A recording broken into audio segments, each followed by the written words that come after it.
And we are starting to really see a structured framework to be able to move this project forwards and move our way right through our elderly and now needing retiring submarines. Topical questions, Vicky Ford. Number one, please. Secretary of State. Mr. Speaker, in light of recent events at the Syrian border, the government urges all parties to ensure they comply with international law, including international humanitarian law and obligations on human rights. We urge a swift de-escalation to the conflict from all parties. Vicky Ford. Thank you, Mr. Speaker. I note that last week changes were made to the political declaration on the future relationship between the EU and the UK. Can my right honourable friend, the Secretary of State for Defence, confirm that no member of the British Armed Forces would ever be obliged to serve alongside any EU army without the Minister's support? The Honourable Lady. My honourable friend makes the key point, which is without the ministerial support or indeed the intention of this government to voluntarily join either an EU task force or indeed a NATO task force or any other type of international task force. I can absolutely reassure her that we will not enter into any of these European schemes without voluntarily doing so and indeed without a unilateral access. Thank you, Mr. Speaker. As we approach Remembrance Weekend and the launch of the RBL's Poppy campaign, we remember all those who have given their lives for our country and, of course, all the veterans who have served. Many of the veterans have accessed the Veterans Gateway for help and support, but there is significant concern that the future funding is not guaranteed. So can the Minister today address that concern and guarantee the necessary funding for the Veterans Gateway to continue its good work? So the Veterans Gateway received an initial period of funding. It is supported by a consortium of charities. The Veterans Gateway has been a success in terms of veterans accessing help in this country, but a long-term plan is being devised for it at the moment, and I'm more than happy to meet with my honourable friend to discuss that in due course. Thank you, Mr. Speaker. Will the relevant Minister meet with me as a matter of urgency to discuss the interminable delay in agreeing a lease for the Eastrig site of MOD Longtown? This delay is causing a threat to important investment and job creation in my constituency. Minister. Thank you, Mr. Speaker. I welcome the opportunity to meet with the honourable member to discuss the Eastrig site in his constituency. I am aware of the aspiration of Rail Sidings Limited to develop their railway rolling stock storage business at MOD Eastrigs. DNS continue to manage the site and may support initiatives to commercially exploit the rail infrastructure, provided any increase in use does not conflict with the primary demands of defence. Stuart Malcolm MacDonald. Can the Secretary of State commit to publishing his department's analysis of leaving the European Union as far as forfeiting our rights and responsibilities of 42.7 of the Lisbon Treaty is concerned? Secretary of State. I'll be delighted to write to the honourable member on that point. Thank you, Mr. Speaker. Given the surprise at the speed with which the Americans fled from the scene in Syria, can the Minister tell me what preparations he's making for greater logistical independence for Her Majesty's Armed Forces so they don't feel abandoned? Minister Lancaster. The UK remains fully committed to the long-term security of the region and to the counter-Daesh coalition. We continually assess the UK and coalition logistical capability to ensure we are well placed to continue to contribute to the counter-Daesh effort. We remain at the forefront of the coalition's air campaign. Jenny Chapman. Thank you, Mr. Speaker. It's just not possible to recognise the sacrifice and the service of our armed forces in pay alone, but it is wrong that the salary of a new recruit is now worth over £1,000 less per year than it was 10 years ago. So what is the Minister going to do, and when will the pay of a new recruit match what it was 10 years ago in real terms? Mr. Lancaster. My understanding is that I'm delighted to say that as a result of the recent pay review, actually the starting salary of a private soldier has risen to over £20,000. Field. Thank you, Mr. Speaker. What steps are being taken to protect veterans who have served in Northern Ireland? Thank you, Mr. Speaker. The issue of protecting our servicemen and women from vexatious and repeated prosecution in Northern Ireland is something this government takes incredibly seriously. Regular meetings are now ongoing between myself, the Attorney General, Secretary of State and Secretary of State in Northern Ireland. We are absolutely committed to the Prime Minister's destination that there will not be any vexatious, repeated allegations and prosecutions without new evidence, and we will achieve that objective. Yamadenko. Thank you, Mr. Speaker. We heard earlier about the failures of Capita on army recruitment and Carillion, of course, on army accommodation. Isn't it time to review the costly procurement process whereby the government just last month signed a £1.6 billion contract to decommission Sellafield to Morgan Sindall, responsible for the Fastlane Leisure Centre supermess? I thank the Honourable Lady for her question. Sadly, I cannot speak for procurement of other departments, but I can reassure that in my new role I take how we do procurement, with who and how we will manage those contracts extremely seriously. Robinson. Thank you. In London, some veterans are eligible for free travel under the Veterans Concessionary Travel Scheme. However, in Greater Manchester, our service veterans don't have the benefit of travelling free on public transport all year round. Transport's a devolved power, and after years of service, I believe our veterans should be afforded a gold standard of treatment on our transport network. What discussions have the Minister had with the Mayor of Greater Manchester on this point? Mercer. Thank you, Mr. Speaker. I've not had any discussions with the Mayor of Greater Manchester on this issue. As transport is devolved to the Greater Manchester Authority, it's for them to decide. However, as a supporter of the Armed Forces Covenant, Transport for Greater Manchester provides free travel on Metrolink for our veterans on important days such as Remembrance Sunday. But I am, of course, happy to meet the Mayor to discuss this further. Mrs. Helen Goodman. Speaker, I met some veterans from the Far East in the 1950s, and they impressed upon me the gross unfairness of the fact that some of them had served for 15 years. Will the government change the rule that means people who served before 1975 have to have served for 22 years to get a full pension? So in respect of pensions pre-1975, it's been a long-standing convention that lies with the Treasury, and it is simply, we simply do not have the resources to backdate that previously, as has always been the case with pensions across the public sector. Mr. Speaker, the recent attack on the Saudi oil facility was carried out using small pilotless drones capable of flying hundreds of miles. Can the Minister tell the House what defence the UK has against such similar attacks? Minister. Well, within the United Kingdom, the Home Office has responsibility for counter-drone activity. The MOD has a layered air defence capability, and we are happy to allow other departments to use that capability when they specifically request so. Emma Hardy. Thank you, Mr. Speaker. The Minister will be aware that the Hawk manufacturing at Brough is due to end in 2020 after over 100 years of aircraft manufacture. I thank her for agreeing to meet with me on Wednesday, but ahead of that meeting, please will she consider all suitable BAE MOD contracts and what pressure can be put on BAE to insist that some of those are manufactured in Brough? I've regularly met the unions from Brough over the years, and not only because I represent a site in Lancashire that also represents BAE workers. The key for BAE is for us to support them getting more export bids and also at the same time invest in the next generation of fighter. And with that, we will make sure that with our money and your taxpayers' money comes a commitment from BAE that the jobs are as much based here throughout the country as they've always been. For goodwill. Thank you, Mr. Speaker. My honourable friend from Chelmsford mentioned cadets in the community, but the cadet expansion programme is about establishing 500 new cadet units in state schools.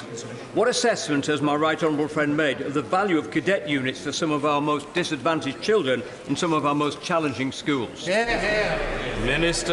The University of Northampton's research into the social impact of cadet forces, which includes those in state schools, suggests that membership can increase social mobility and help children reach their potential because of the activities they undertake, and this is precisely why this has been such a successful process.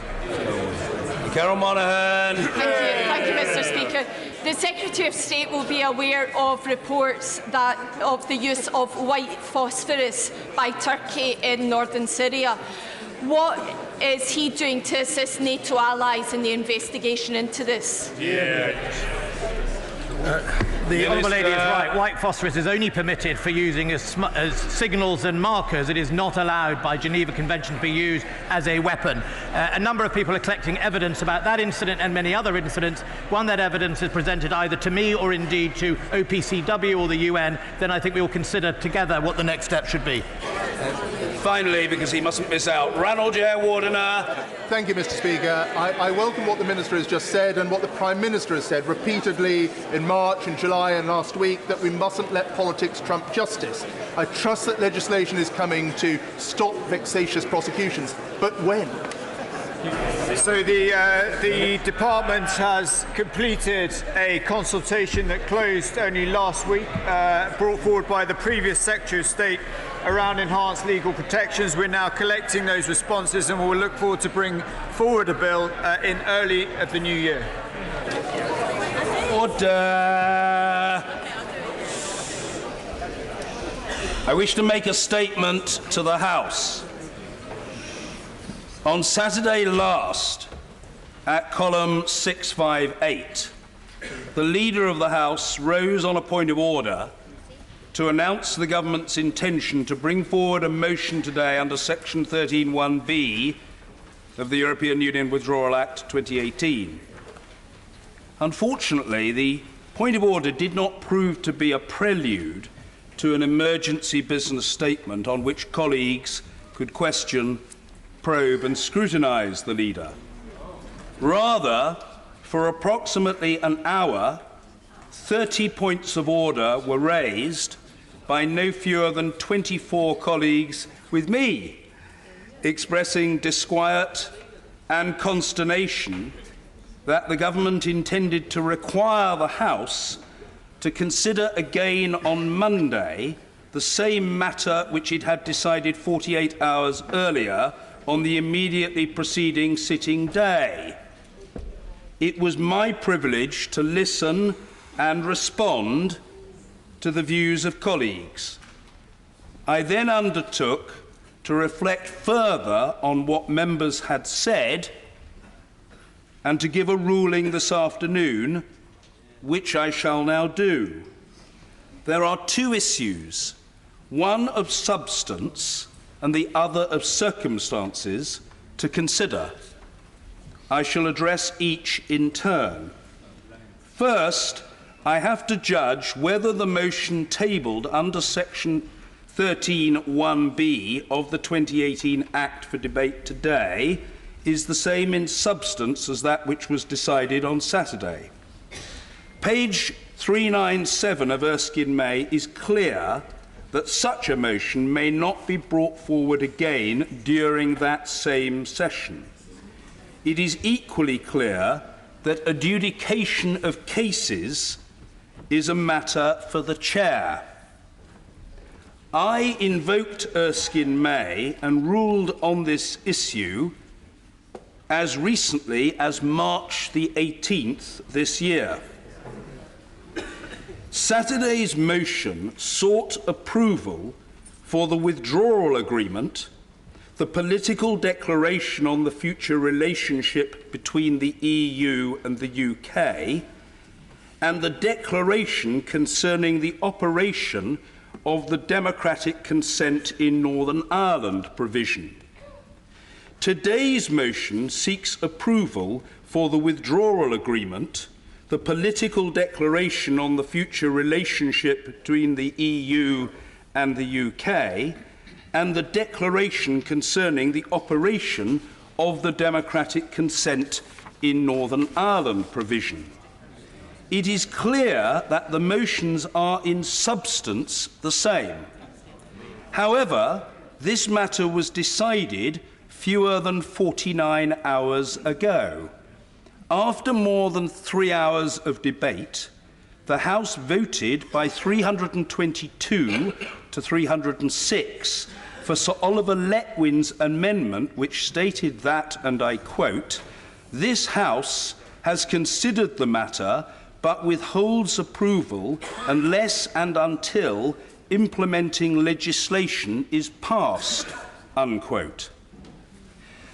The second matter for me to consider was whether there had been any change of circumstances that would justify asking the House to reconsider on Monday what it had decided on Saturday. On the face of it, unless an event or development external to the House had interceded, it is hard to see a significant change of circumstances that would warrant a reconsideration on the next sitting day. In this case, a reconsideration pre-announced by the Leader of the House just under 21 minutes after the result of the division was announced. However, the government might argue, though to date it hasn't put forward any argument or explanation at all, that the change of circumstances is the Prime Minister's application on Saturday night for an extension of Article 50. This is not persuasive. The application is... This is not persuasive. The application is part of a process rather than a significant event in itself. In summary, today's motion is... I'm extraordinarily grateful to the honourable gentleman. If he'd bear stoically and with fortitude, I shall complete my statement. In summary, today's motion is in substance the same as Saturday's motion, and the House has decided the matter. Today's circumstances are in substance the same as Saturday's circumstances. My ruling is therefore that the motion will not be debated today, as it would be repetitive and disorderly to do so. For the benefit of colleagues not closely familiar with the so-called same question convention, which is very strong and dates back to 1604, I will summarise the rationale for it in a sentence. It is a necessary rule to ensure the sensible use of the House's time and proper respect for the decisions that it takes. If it is not legitimate for the motion to be taken today, what is it legitimate for the government to do? The answer is that, as the Prime Minister himself signalled in his point of order on Saturday at column 653 and in his letter to members that evening, the government can introduce its EU withdrawal and implementation bill. Indeed, it has done just that, presenting the bill for its first reading today. I have no doubt that the Leader will offer further details of the intended timetable for the bill when he makes a business statement later today. Meanwhile, I hope that this ruling and explanation are helpful to the House. Order. Point of order, sir. Yes, point of order, Mr. Peter Bone. Thank you, Mr. Speaker. I entirely follow the logic of your argument. But what weight did you give to the point that when we were debating on Saturday, nobody knew whether the Prime Minister was going to send a letter or not? And since that has happened, whilst you are quite correct, sir, to say that the motion is the same, an event outside has dramatically changed it. And given that the motion on Saturday is very clear that final approval can't be done until the deal has gone through in legislation, would it not be, as you've always said, to let the House decide on this matter, notwithstanding the fact that the previous motion is clear what actually is going to happen? It would give the country the opportunity to know whether this House approves or disapproves of the Prime Minister's deal. I'm really grateful to the honourable gentleman for his point of order. My response is as follows. I did not consider, in reaching a judgment on this matter, whether a letter would be sent The letter was sent on Saturday evening. More widely, however, the question of whether it would be a material consideration for the chair whether a Minister of the Crown would obey the law, the honest answer to the honourable gentleman is that that consideration had not entered my mind as pertinent to my reflection on the matter. I note the wider point that the honourable gentleman makes, and I respect the fact that it is a point of view. And I intend no discourtesy to the honourable gentleman when I say that I think I have made the argument for and explained the rationale behind the judgment that I have made. I'm not seeking to rubbish the honourable gentleman. I'm simply making... No, I'm not seeking to rubbish the honourable gentleman. I'm simply making the point that having reflected on all of the considerations and the interests of the House, I have reached the conclusion I have reached. And it is important that colleagues hear all parts of it. And the honourable gentleman didn't like part of it, as is politely explained in his point of order, but he will also have heard me say what is open to the government to do. And the government can introduce its bill, and the government can propose a programme motion for it, and the government can proceed with the support of the House between now and the end of the month, as collectively Parliament prescribes. And that seems to me to be entirely proper. I will come to other colleagues. Yes, I'll come to other...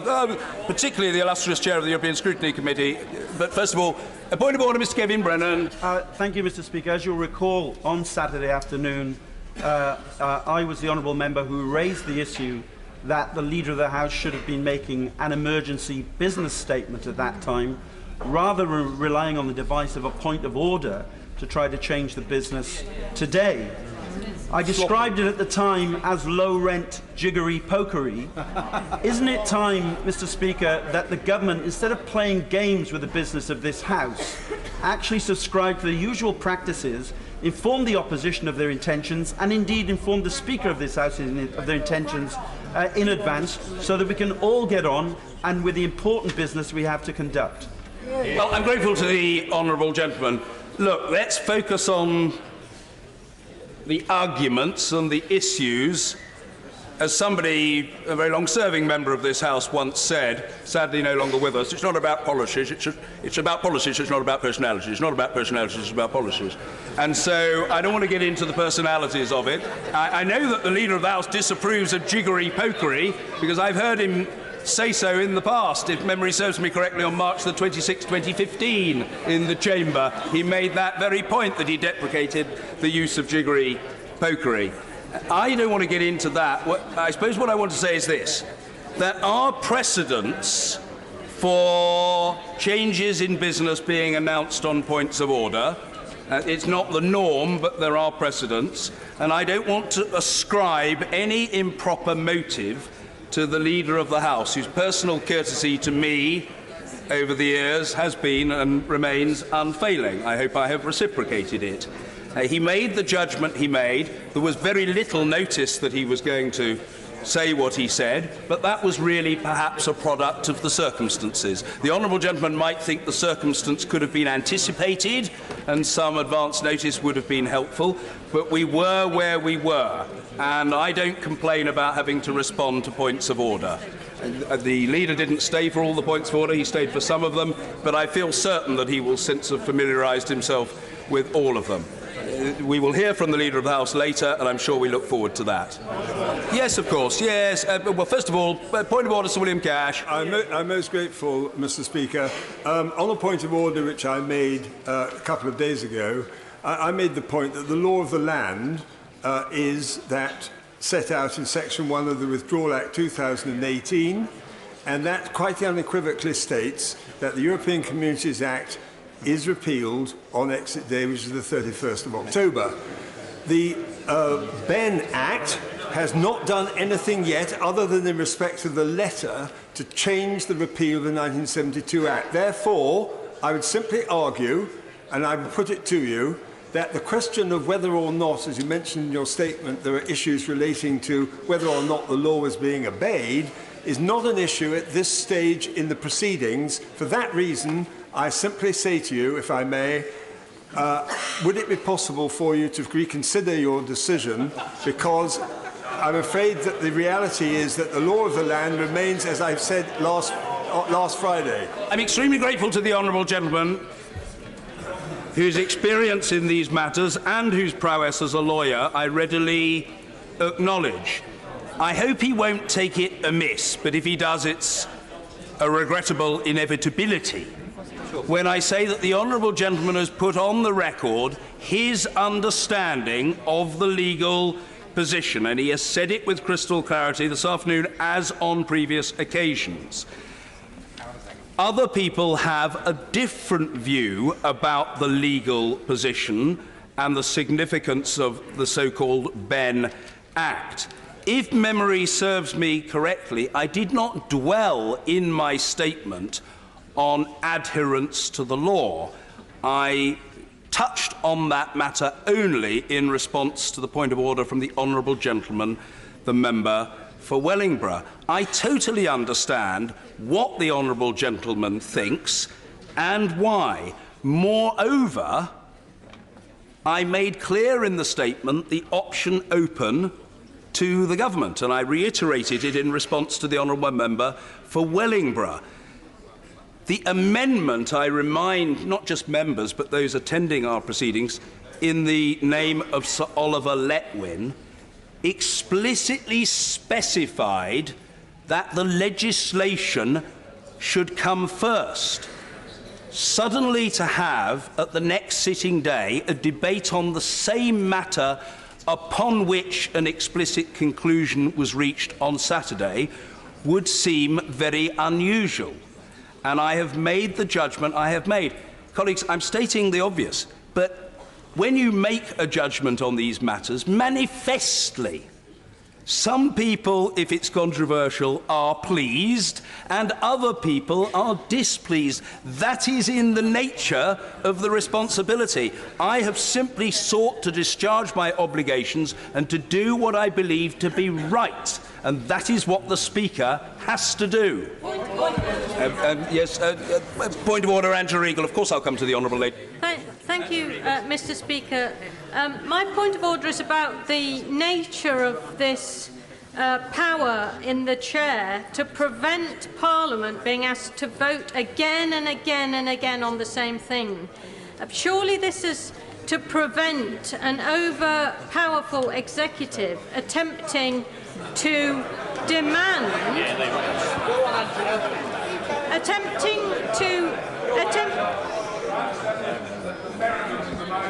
The honourable gentleman, I can't quite read his lips, but I think he's saying if only. Yes. I think he's saying if only. But the honourable lady must be heard. Angela Regal. Speaker, it's an attempt to prevent an executive from browbeating Parliament and making certain that it votes again and again and again on the same thing until it gets it right. Now, surely, Mr. Speaker, this is an important defence of freedom in our democracy. And does he agree with me that when we have a government which is attempting to browbeat Parliament and set up a Parliament versus the people false narrative, that this is even more important? The short answer to the honourable lady is yes. I sought, colleagues, to frame my statement in factual terms, and it was, whether people agree with it or not, closely argued. And I did not go in for adjectival excess on this occasion. It is, however, part of the thinking of the chair that the House should not be continually bombarded with a requirement to consider the same matter over and over and over again. And there are people who are concerned about such a prospect, the possibility of being browbeaten or harassed or intimidated. And in the context of the March the 18th statement that I made to the House, I was very aware of commentary in the public square along the lines of, well, we'll bring it back 26 times if necessary until we get the outcome. And that was a factor in my judgment that a ruling from the chair needed to be given. Absence of Speaker intervention on this matter, on the same question convention, since 1920 or thereabouts, is attributable, colleagues, not to the discontinuation of the convention, but rather to general compliance with it. And it is for the protection of the House. And we also don't want contradictory and conflicting judgments to be reached in very short order. And what could be shorter order than the next sitting day after the last judgment was made? It may not appeal to everybody, but that is the rationale for the perfectly reasonable judgment that I have made. Point of order, Mr. Bernard Jenkins. Sir Bernard Jenkins. Thank you, Mr. Speaker. I rather imagine that if you didn't enjoy being bombarded, you wouldn't enjoy so much sitting in that chair. And I note the dilemmas you face mean that on occasion you will sometimes have to please some and not others, but it is becoming remarkable how often you please one lot and not the other lot.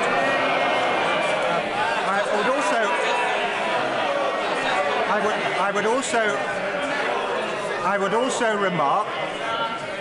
would also remark, Mr. Speaker, that you have inveighed against most unusual things happening in this House which you did not like. And I would say it is most unusual for a Speaker so often to prevent the government having debated the matters which the government wished to put before the House.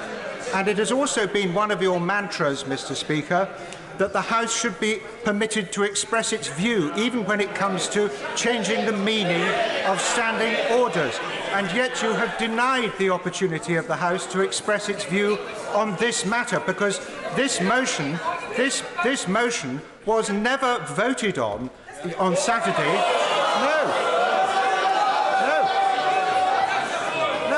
No. Want the honourable gentleman to be heard, as he must be, fully and without fear or favour, and then I know he will allow me the courtesy of an uninterrupted response. Sir Bernard Jenkins.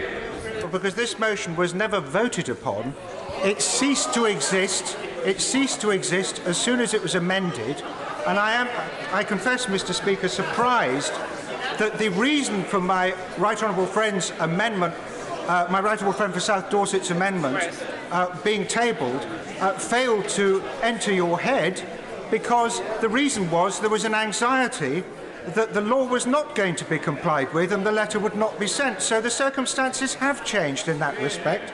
And can I just alert you and the House, Mr. Speaker, to the fact that my committee will be holding a hearing on the role of the Speaker. It has to be said, somewhat in the light of the experience of recent months. First of all, let me say I'm grateful to the honourable gentleman for his multifaceted point of order, and it was multifaceted. There were several features to it, and that's important.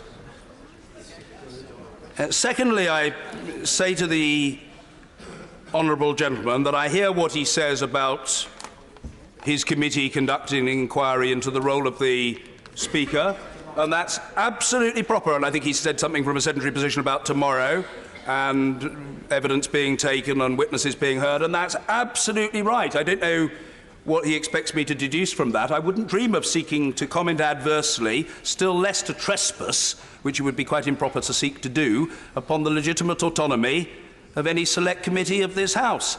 And it's perfectly proper for his committee to do that. I'm entirely untroubled by it, and it's a reflection of his conscientiousness that he should undertake such an inquiry. Thirdly, what I say to the honourable gentleman, and there are people in this chamber who know very well the truth of what I say to the honourable gentleman, with respect to how unfortunate that one side seems to be disadvantaged by judgments from the chair. Let me say to the honourable gentleman, I haven't got off the top of my head a count of the number of times that I have granted in the past urgent questions and, in some cases, though they were less fashionable at the time, emergency debates to people of what was then called a Eurosceptic disposition and would now be called a Brexiteer disposition. And the honourable gentleman was one of them. And when I was granting the honourable gentleman and some of his honourable and right honourable friends the opportunity to challenge, to question, to probe, to scrutinise, in some cases to expose what they thought were the errors of omission or commission of the government of the day, I don't recall the honourable gentleman complaining that I was giving him too many opportunities to make his point, and it wasn't a fair use of the House's time, and it was very unfair on his party, and it was a violation of the rights of his government. Now, it may be that sotto voce he was somehow making this point, but if so, I didn't hear it. And I remind the honourable gentleman additionally, and I think fourthly, that yes, and I will make the point because it's an important point to make, that his honourable friend, the member for Basildon and Billericay, tabled an amendment to the Queen's speech in 2013 on the case for a referendum on UK membership of the European Union, a most unusual, though perfectly proper thing for a government backbencher to do. And I selected that amendment, and I did so because I thought that it was well supported and there was a compelling case for it to be considered. So what I'm saying to the honourable gentleman is that when he was getting the decisions in his favour, he wasn't grumbling. He's grumbling now because he doesn't like the judgment. But the judgment I've made is an honourable and fair one, and I'm afraid if the honourable gentleman doesn't like it, there's not much I can do about that. I'm trying to do the right thing for the House as a whole. And my last point, yes, my last point to the honourable gentleman is this, and it's very important not just for members or even particularly for members in the House, but for those observing our proceedings. Nothing in what I have said in any way impinges upon the opportunity for the government to secure approval of its deal and the passage of the appropriate legislation by the end of the month. If the government have got the numbers, the government can have their way, and it's not for the Speaker to interfere. The judgment I've made is about the importance of upholding a very long-standing and overwhelmingly observed convention of this House. That is what I've done, and I make absolutely no apology for it whatsoever. Point of order, Caroline Flint. Thank you very much, Mr. Speaker. I'm seeking clarification on the implications of the Benn Act to the proceedings over the next week or so, and I'm happy to put it in writing if that's helpful, and I'm sorry for not having done so already. The Benn Act, as the Speaker knows, was amended by the amendment put forward by my honourable friend, the member for Aberavon. And if you recall in the debate, Mr. Speaker, my right honourable friend, the member for Birkenhead, asked my right honourable friend, the member for Leeds Central, why there was no purpose to his bill, to which the latter Member of Parliament said, we don't want a purpose on this bill, and the implication was to keep it open-ended. Clearly, the amendment that then was then passed by this House included the amendment by my honourable friend, the member for Aberavon, which stated very clearly that there could be no extension beyond the 31st of October unless it was to secure a deal. So could I have maybe some clarification from the Speaker, or maybe in writing tomorrow, that when amendments come forward over the next few days or the next few weeks, only amendments that are pertinent to securing the deal in relation to the essence of that deal, rather than revoking Article 50 or have a second referendum, will be the ones that will be taken, because it is all about securing the deal. The right honourable lady is twofold. First of all, it's not for the chair to interpret the Act. People will make their own assessment of that. That doesn't fall to me. Secondly, if the right honourable lady wishes to engage with me on that matter in correspondence, I'm not promising to come back to her tomorrow. I will study any letter from her and respond in as timely a way as I can, compatible with a substantive response being provided. And I should be very delighted to try to oblige the right honourable lady in that regard. Yes. Yes, of course. Point of order, Mr. Steve Baker. Mr. Speaker, would it not be better to save consideration of these matters until the business statement so that we can hear from the Leader of the House of Commons? That's perfectly possible. For that to be the case, a self-denying ordinance is required on the part of people who otherwise wish to raise points of order with me, but I note what the honourable gentleman has said, and colleagues either will be guided by him or not, as the case may be. Point of order, Dr. Sarah Wollaston.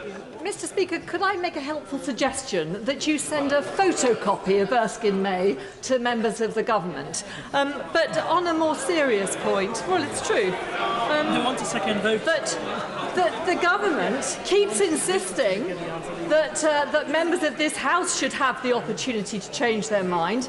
Isn't it time they extended the same courtesy to the British people? Yeah. Well, I note what the honourable lady has said. The second point is a political one, to which I won't respond. In relation to Erskine May, it is available free online.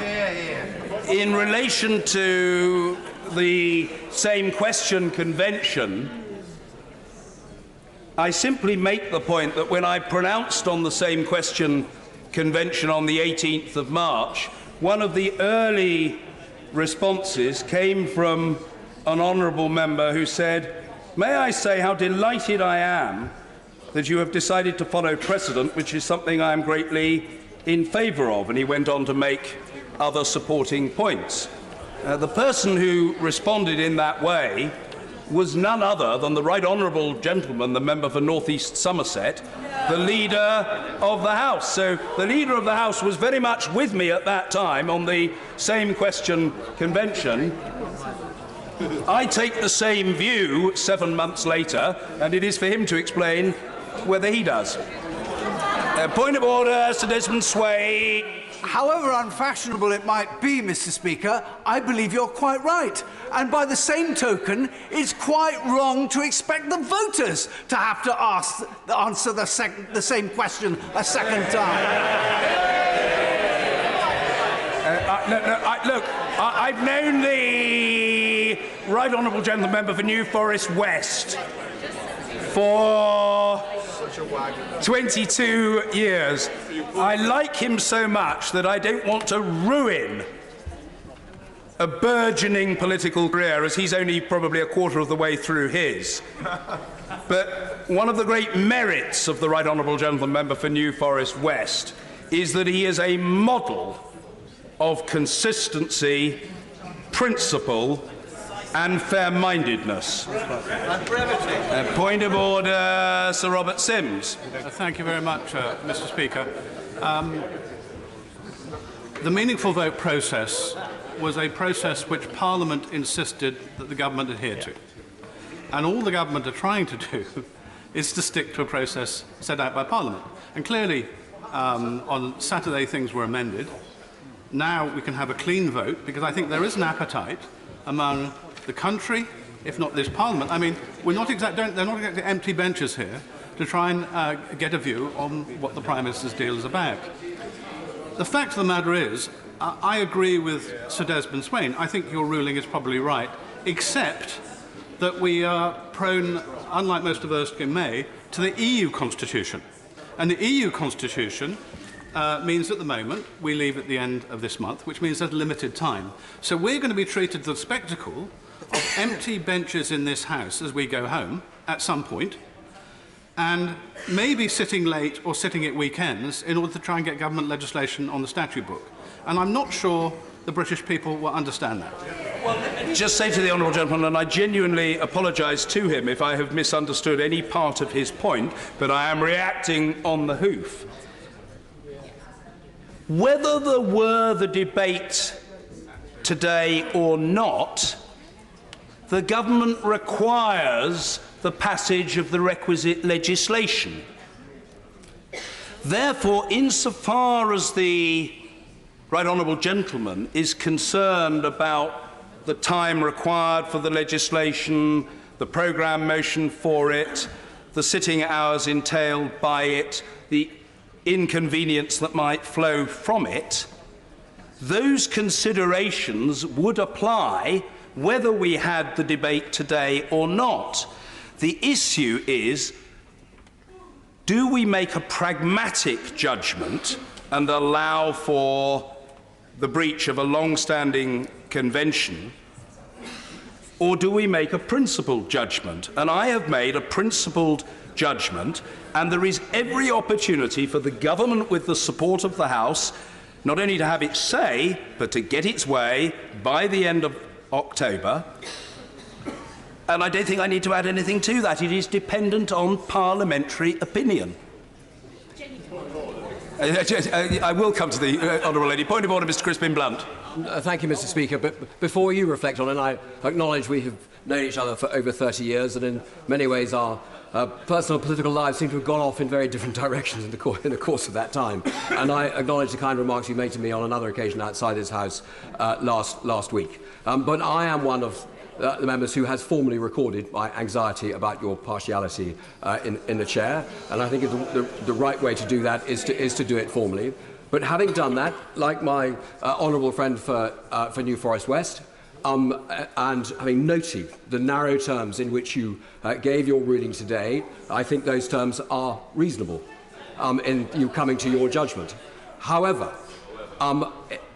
is a sufficient change of circumstances us knowing what the response to the letter imposed upon the government by this House to request an extension, then for you to reconsider the conclusions you came to today? Well, as the Honourable Gentleman will know, repetition is not a novel phenomenon in the House of Commons, including when perpetrated by me. I have made the point often, and forgive me, but I make it again, that I tend to subscribe to the dictum of the late Lord Whitelaw in these matters. He famously used to say, personally, I think it is better to cross bridges only when I come to them. It's a hypothetical question. I would have to reflect on it and make a judgment in the circumstances of the time. I don't want to fall out with the Honourable Gentleman, and I appreciate his courteous opening remarks. He won't be surprised to know, though I absolutely defend his right to his opinion, that I don't accept his characterisation of my speakership. I have tried to do the right thing by Parliament. Sometimes people like it when it goes their way, and sometimes they don't when it doesn't. But that is my honest approach. If he disapproves of it, I am sorry about that, because I've known him a long time, but I will live with that. And I don't mean that in any discourteous or patronising way. I will live with that. It is one verdict, and there will be others. But I've made the judgment I've made, and let's wait and see how events develop. Yes, indeed. Point of order, Harriet Baldwin. Thank you, Mr. Speaker. This is a genuine point of order. And my understanding of Erskine May is that the repeat question applies to a session of Parliament. So the fact that we've had a prorogation since the 29th of March might mean that the government, I'm not saying they would want to do this, they could bring back the same question as they asked the House on the 29th of March. And secondly, would they be able to ask a variant of the motion on the order paper today that included subsections 1 and 3, for example? Well, I'm very grateful to the Honourable Lady, and it is a genuine point of order, and my response to it is as follows. First, when I referred, and I don't mean this impolitely, not to the 29th of March, but to the 18th of March, I was not referring to a motion on that day, which was indeed in the last session. I was referring to the statement or ruling that I gave at the time on the same question convention. The ruling on the same question convention has not just survived from one session to another, it has in fact survived for the last 415 years. So I don't think we need trouble ourselves unduly on that matter. Secondly, I very specifically was making the point that the matter has been treated of as recently as Saturday, with a very clear decision reached by the House on the amendment to the motion, and therefore it would not be appropriate to consider that matter today. Thirdly, when she inquires about whether a different formulation of words or section or subsection would render it open, such a motion, to a different judgment on the same question convention, I hope she'll understand when I say I can't possibly pronounce upon that until I know the circumstances. I would have to see the particulars, and I'm grateful for the rather vigorous nodding of the head of the Right Honourable Gentleman Member for Wokingham, who at least on that point seems to agree with me. Point of order, Mr. David T.C. Davis. Well, thank you, Mr. Speaker. In citing your ruling just now, you spoke of the importance of precedent and convention. And yet earlier on this year, when you allowed a motion that everyone thought was unamendable to be amended. You said, sir, "I'm not in the business of invoking precedent, nor am I under any obligation to do so. If we were guided only by precedent, nothing would ever change." Yeah. Can you understand, sir, in the light of your comments, why some people perceive, perhaps incorrectly, that the only consistency one can find in your rulings is that they always seem to favour one side of the argument and never the government, who are trying their best to carry out the mandate given to them by the British people in 2016? Well, to the honourable gentleman, and I mean this very sincerely for his point of order, and in particular, in the best traditions of the honourable gentleman's parliamentary service, for his explicit, direct challenge. I respect that. No whispering behind his hands or muttering into his soup or anything like that. He's challenging me directly. I don't agree with him. I think the consistent thread is that I try to do what I think is right by the House of Commons, including by, in many cases, minorities whose voices need to be heard. What I said when I allowed the amendment in the name of the Right Honourable and learned gentleman, the member for Beaconsfield, on, if memory serves me correctly, the 9th of January this year, was that the will of the House should be tested.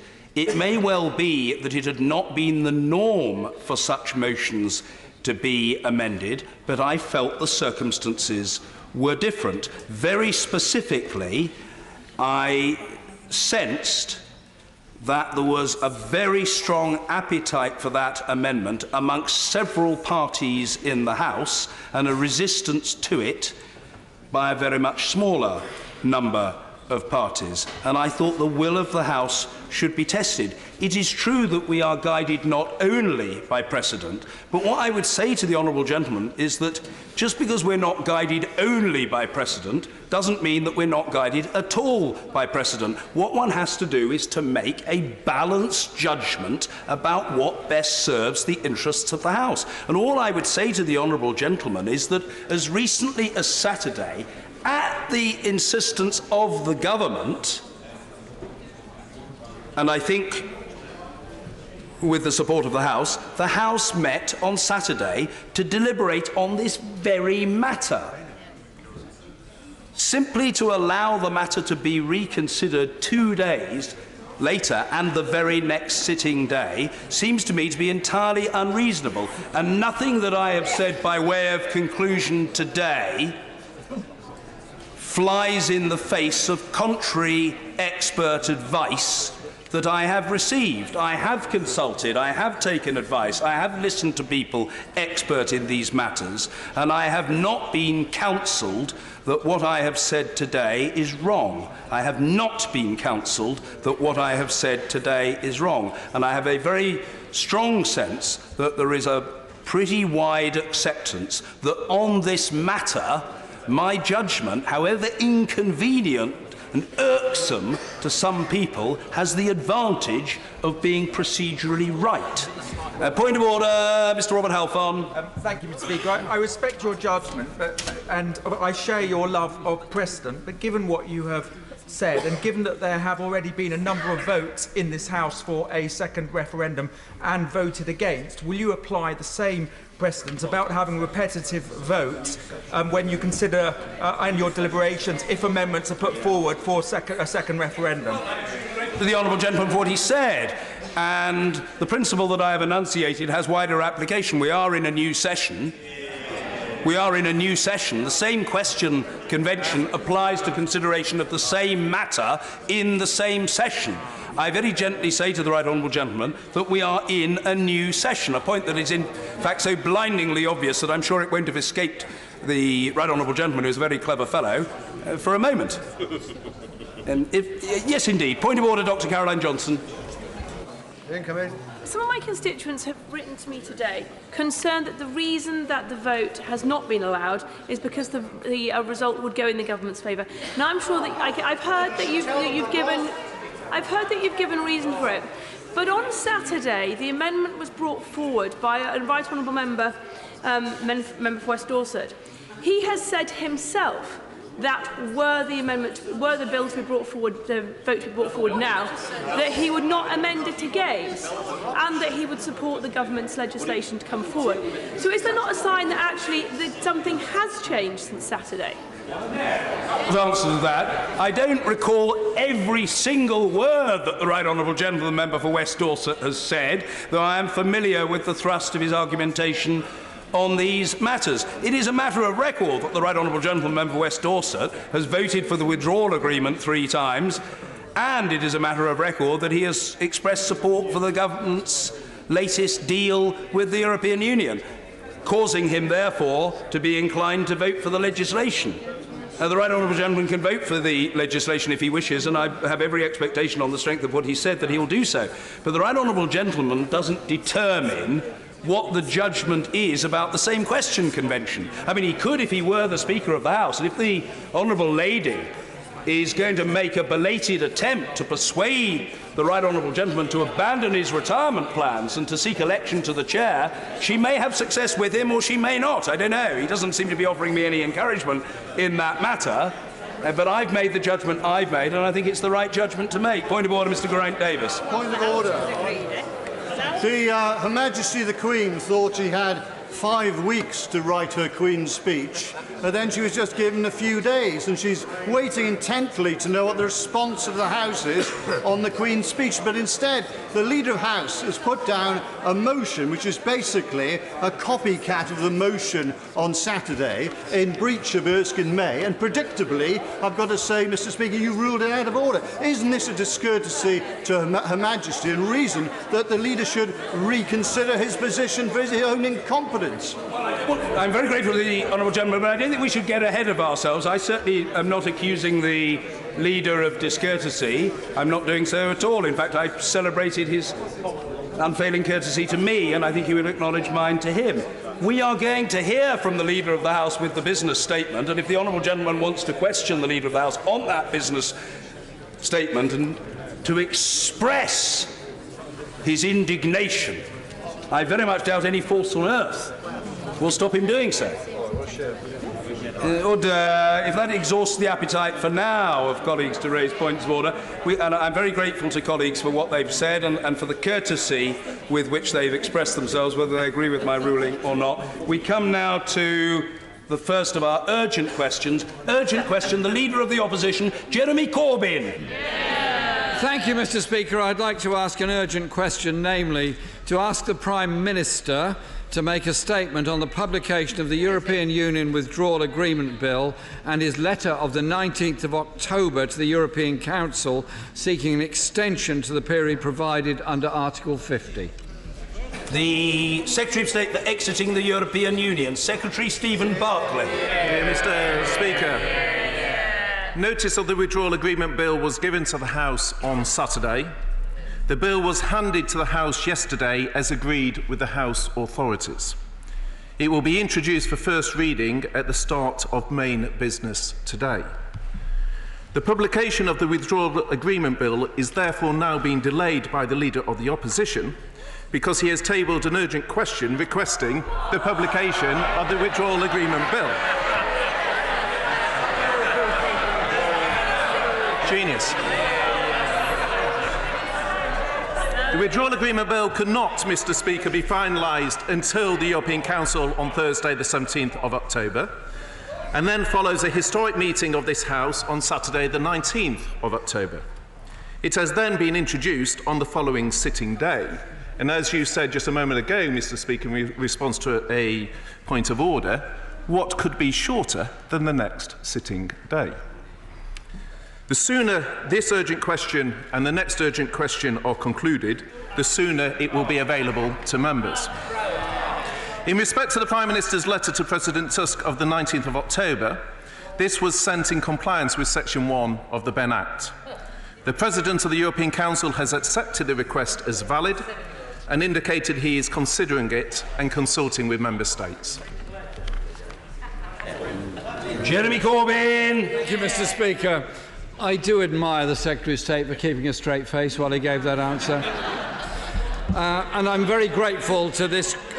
I'm very grateful to this urgent question being granted, Mr. Speaker. The Prime Minister has not deigned to grace us with his presence today, but I'm reassured, Mr. Speaker, that despite his pledge, he is not to be found anywhere in a ditch. I would, however, like to welcome the fact that the Prime Minister has sent a letter over the weekend to the EU President Donald Tusk to comply with the EU Withdrawal No. 2 Act. Mr. Speaker, as we've come to expect with this Prime Minister, this has been done with posturing and attempts to distract. But despite having told the British public over and over again he would never do it, the letter has, in fact, been sent. Yeah. The request is not only legally necessary and prevents us crashing out of the EU with no deal, but the extension allows this House the space to scrutinise the Prime Minister's Brexit deal. I want to pay tribute to all those members who've worked hard to ensure a no-deal Brexit is ruled out, and I will continue to work across the House to ensure that this continues to be the case. Mr. Speaker, the European Commission has confirmed today that Brussels is now considering the terms of an extension. Can the Secretary of State tell the House when he expects any extension to be granted? And can he categorically rule out the absolutely ridiculous reports yesterday that Conservative MPs are trying to amend the law to jail members of Parliament alleged to have colluded with foreign powers? Does he, like me, fear that for the honourable member for Shrewsbury and Atcham, who is telling everyone who will listen that he is trying to collude with the Polish and Hungarian governments to veto any possibility of Article 50 extensions? Mr. Speaker, this type of nonsense is doing nobody any good at all. If the Prime Minister wants to get his deal through, he should bring forward the withdrawal agreement bill for scrutiny. Will he also bring forward an economic impact assessment? Yes, that would be good. Which has so far not seen the light of day. And will he allow this House ample time to scrutinise what this deal means to the communities that we all represent? Well, I can tell the House what has been ditched, and it is the Honourable Gentleman's manifesto, which he has ditched from the commitment he gave to respect the referendum result to one which is now characterised by dither and delay. He says that he questions the letter from the Prime Minister. What the Prime Minister made clear is that we would abide by the law. And what Lord Pannick has confirmed, amongst many others, is that the Prime Minister has done so.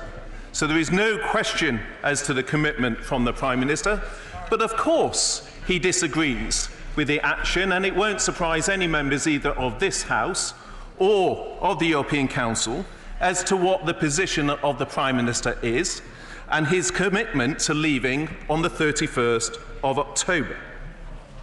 The Honourable Gentleman talks about collusion.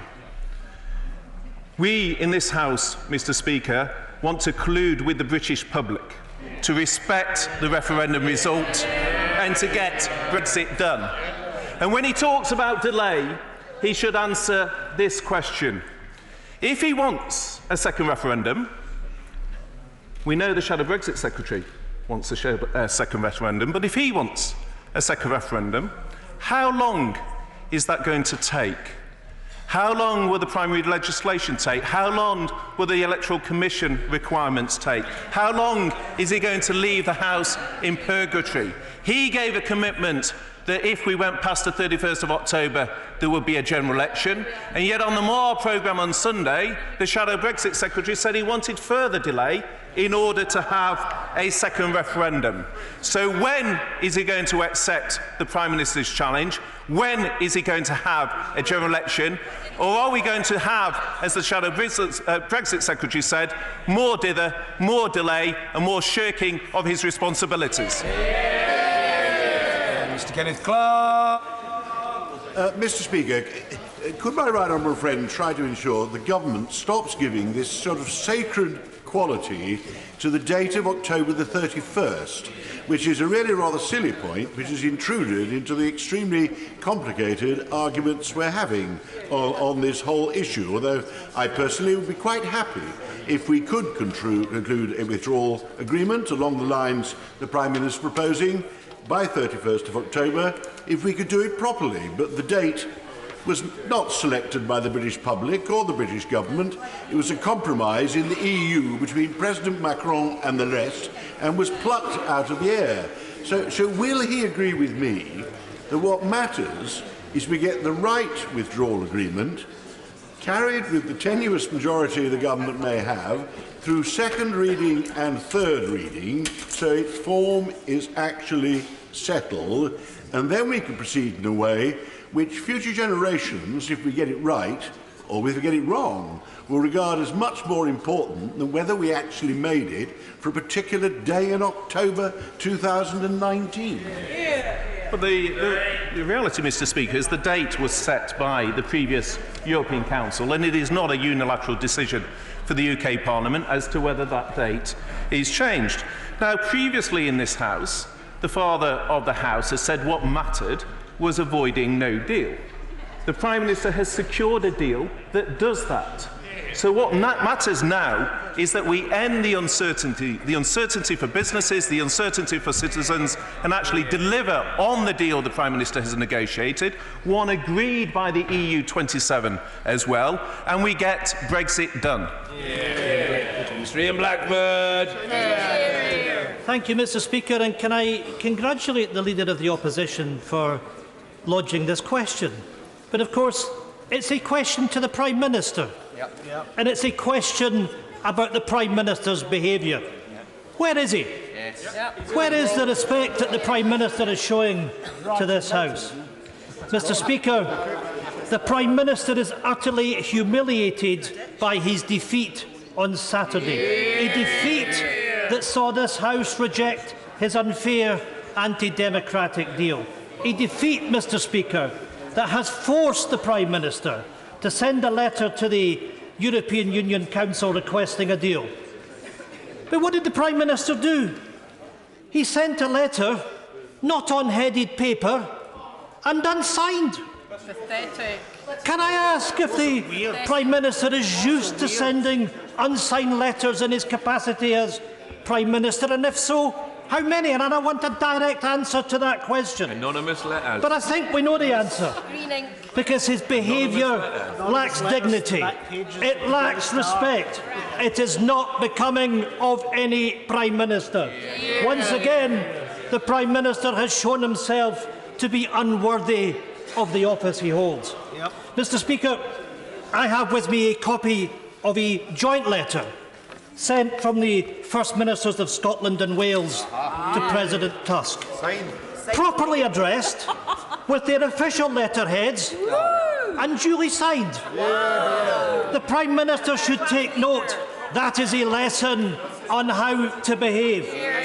Because his actions don't just show disrespect to this House, but to the court in Scotland, but to President Tusk himself. Despite the Prime Minister's childish games of sending a contrary letter, of course, the SNP is pleased to see that the grown-ups in room, namely the European Council, are now considering the extension. An extension that must be secured to protect our interests from the economic oblivion if we were to exit the European Union on a no-deal Brexit. Mr. Speaker, I join with the Leader of the Opposition to express the SNP's outrage that the Prime Minister has instructed his government to publish the withdrawal bill without securing adequate time for parliamentary debate and scrutiny. Once again, this Conservative government is showing disregard for democracy.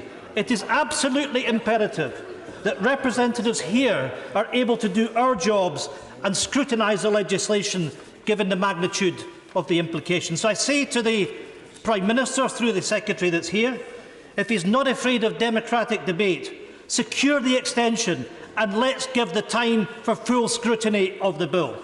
And let me ask this.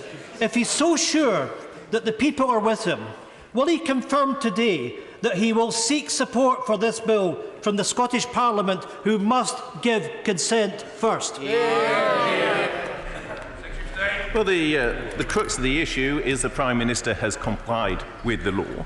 But it is right that alongside that he sets out his well-known views, and that should not come as a surprise to the right honourable gentleman any more than it should to any other member of this House. But what is unworthy, Mr Speaker, is to have referendums and to ignore the result, which is a position of the right honourable gentleman not just in terms of the referendum in 2014, but also in terms of the referendum in 2016. After more than 1,200 days since the referendum, the one thing I don't think this House has lacked is opportunity to debate the issues contained in the withdrawal agreement bill. And the withdrawal bill will be published, it is with the House, in order for that debate to happen. So it's time for the House to get on to that debate, to back the bill, to get Brexit done, and to get on to the domestic priorities, the record investment in our health service, the extra 20,000 police officers that we're recruiting, and levelling up all parts of the United Kingdom as part of a strong economic delivery. Sir John Redwood. I'm glad the government wishes to base our future relationship with the EU on comprehensive free trade agreement. So will the government get on and table one and show urgency in trying to get one? Because the sooner we can get one, the more reassuring it will be in Northern Ireland. And the public, who are heartily sick of all this, don't want to waste another 15 months. And Mr Speaker, may I personally thank you for avoiding Groundhog Day today. I heard all the arguments on Saturday. I don't think I need to hear them again. Well, I agree with my right honourable friend. We need to get on to the future relationship. The House has been debating endlessly the winding down provisions, which is what is contained in the withdrawal agreement bill. And what the political declaration sets out is a clear framework for a best-in-class free trade agreement, and we need to pass the bill in order to get on to doing that. Jay Swinson. Mr Speaker, the Prime Minister was withering in his criticism of the first Brexit deal, and yet he voted for it. He said that no Conservative PM should ever accept a border down the Irish Sea, and yet he has. And he said he would never ask for an extension of Article 50, and yet he sent the letter doing just that. If the Prime Minister is allowed to change his mind, surely the government should give the public the opportunity to do the same by putting their Brexit deal to a people's vote. I think it's somewhat ironic to have a question about changing minds from the Liberal Democrats, who were the first party to call for an in-out referendum and who now want a people's vote on the basis of ignoring the people's vote that we've had. Sir William Cash. Thank you, Mr Speaker. The urgent question was introduced by the Leader of the Opposition, which is somewhat unusual. May I refer my right honourable friend to a bill which was introduced in 1997 in the name of the Leader of the Opposition with the Right Honourable Tony Benn, which says that the sections 2 and 3 of the European Communities Act 1972 are hereby repealed, that the European Court of Justice shall have no effect in the United Kingdom, and would he also recall the number of times, which, as far as I'm concerned, was indefinite, when the Right Honourable Leader of the Opposition went through the lobby with me on every single occasion relating to European matters? Does he accept that this really does demonstrate a monumental, not only a mere U-turn, but a monumental degree of lack of memory and a lack of understanding of what the withdrawal bill is all about and the referendum itself? Well, my right honourable friend has always stuck to his principles. The reality is the Leader of the Opposition cannot even stick to his own manifesto.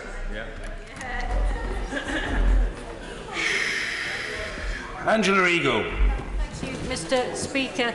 Doesn't the Brexit Secretary agree with me that the Prime Minister has a problem with veracity? He told us that he would rather be dead in a ditch than sign the letter and sign the letter. He told us that there would be no border in the Irish Sea, and then he negotiated a border in the Irish Sea. Why on earth should we ever believe a single thing that this Prime Minister says? Well, the Prime Minister didn't sign the letter, so I think the issue with veracity was actually in the question. Mr John Whittingdale. Would my right friend agree that what the recipients of the letter and other EU member states, and indeed the country, want to know is whether or not the agreement that they have reached with the Prime Minister commands the majority support of this House?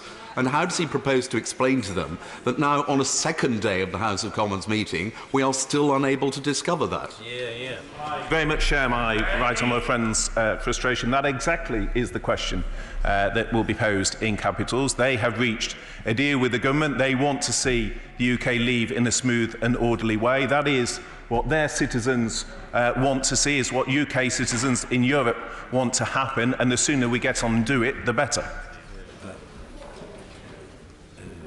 Mr Hilary Benn. Thank you very much, Mr Speaker. It's reported that the Secretary of State this morning told the House of Lords Select Committee that under this agreement, goods leaving Northern Ireland for the rest of the United Kingdom will require an exit summary declaration to be submitted.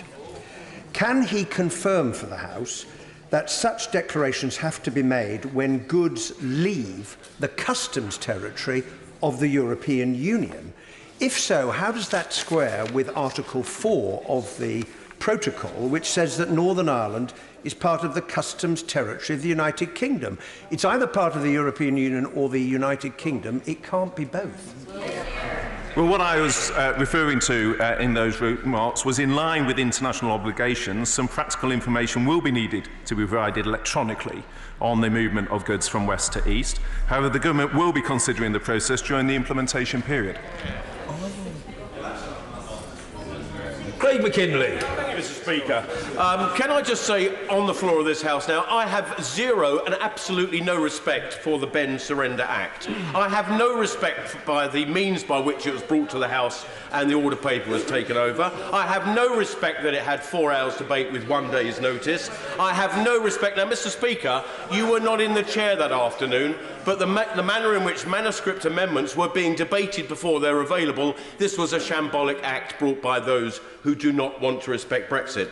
The government should be in control of the order paper, and if others don't want that, they can lay a vote of no confidence that they will not do. I really wonder, Mr Speaker, what is this urgent question for? Is it an argument that somehow the government should have delivered a letter that was gold-trimmed on a sort of a sequined velvet cushion to the Commission? Can the Secretary of State confirm that the letter has obviously been treated as genuine and is being dealt with in the appropriate way by the Council of Ministers, much as I would have preferred that the government and the Prime Minister had ignored this shambolic Ben Act? Well, the Ben legislation, as he well knows, was designed to prevent a no-deal exit. The Prime Minister was told that changing the backstop was impossible. He delivered it. He was told the withdrawal agreement text couldn't be changed. He did so. We now have a deal that the House can pass. I hope members across the House will do so with the withdrawal agreement bill in order that we can leave on the 31st of October, as citizens and businesses around the country want us to do, and to get on with it. Mr Barry Sherman. Mr Speaker, I hope the Minister realises that I could never get angry with him. He's always been, he and I have always had very good relationships, and I trust him a very long way. But can I ask you, can I beg him to talk to the Prime Minister about this whole sort of, it's almost a philosophy of get on with it. You know, we must get this done, get on with it. Would he agree with me? It's our sacred duty, not just to get on with it, to make sure what the deal is, the quality of it, actually serves our constituents, because they depend on us for their health, their welfare, their future, their prosperity. So we must take this business seriously and slowly. Get on with it is a nasty jibe. Stop it. Well, firstly, can I thank the honourable gentleman for the kind words with which he prefaced his question, and I very much have always enjoyed working with him on that basis. In terms of the detail, he's right. We do need to get that detail right. But we also need to be clear as to what the scope of the withdrawal agreement bill is. It is to implement the deal, the international treaty that has been reached. It is not to determine the future relationship, which the House, through the withdrawal agreement bill, will have a lot of opportunity in terms of the negotiation mandate to discuss and get right. So we need to implement the treaty. We need to do that through what has been agreed with the EU in the form of the withdrawal agreement bill, and then get on to the debates which I look forward to having with him on the terms of the free trade agreement as we move forward with that deal. Ben Bradley. Mr. Speaker, I wonder if my honourable friend shares my concern that two members of opposition front bench parties now have said it's not good enough simply to police the Prime Minister's actions through the courts. They now also want to police his thoughts and opinions as well. I think that's quite a sinister preview of what life might be like under a Labour government if it were to happen. Can he confirm my understanding of the process for the following week and the legislation, and perhaps for my constituents' clarity, that if members opposite bring forward amendments that are not compatible with the agreement that we've made with the European Union, all that will achieve is not to have the outcome of those amendments, it will just frustrate and prevent us from passing a deal and leaving on time. Well, on the detail in terms of the next steps, my right honourable friend, the Leader of the House, will make a business statement after the urgent questions, and I would not want to preempt that. But on the wider point, he's absolutely right. The Prime Minister has met his legal obligation. That has been recognised by the President of the European Court, the European Union. And what we now need to do is implement the withdrawal agreement bill, get Brexit done, and get on to the free trade agreement, which the honourable gentleman referred to earlier. Jerry! Thank you, Mr. Speaker. I welcome the fact that despite all the malarkey and green ink letters and spin on Saturday night, the European Union have accepted the request for an extension. But does it concern the Secretary of State that in the court action raised in Scotland, in which I acknowledge the support of Dale Vince, despite the fact that the Prime Minister, the Attorney General and the Advocate General have all assured the court that the Prime Minister will obey the Benn Act and ask the court to dismiss the action, despite those promises and assurances, the court have seen fit to continue the action to make sure that the Prime Minister keeps his promise? Well, it's not for a Minister of the Crown to comment on any live court proceedings, but to follow the lexicon of the Honourable Lady, what would be malarkey is for claimants to send letters before the publication of the correspondence that address the issue that was sought in the earlier judgment.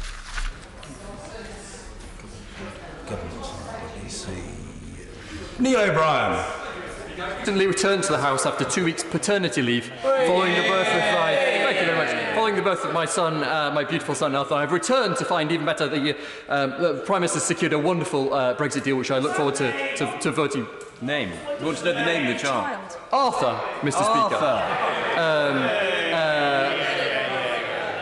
Can my right honourable friend reassure me that he will now crack on and get the legislation through so that we can get Brexit done and not be still talking about this when Arthur is old enough to drive? Let me be the first to congratulate the honourable gentleman on the birth of Arthur, and we wish him a long and happy and healthy life. And I had noticed the absence of the honourable gentleman, and it's very good to welcome him back to the chamber. Secretary of State. Well, there may have been delays in getting Brexit delivered, but I'm delighted that Arthur has been delivered. And I'm sure I speak for the whole House in both offering our congratulations and also wishing Arthur every success for the future.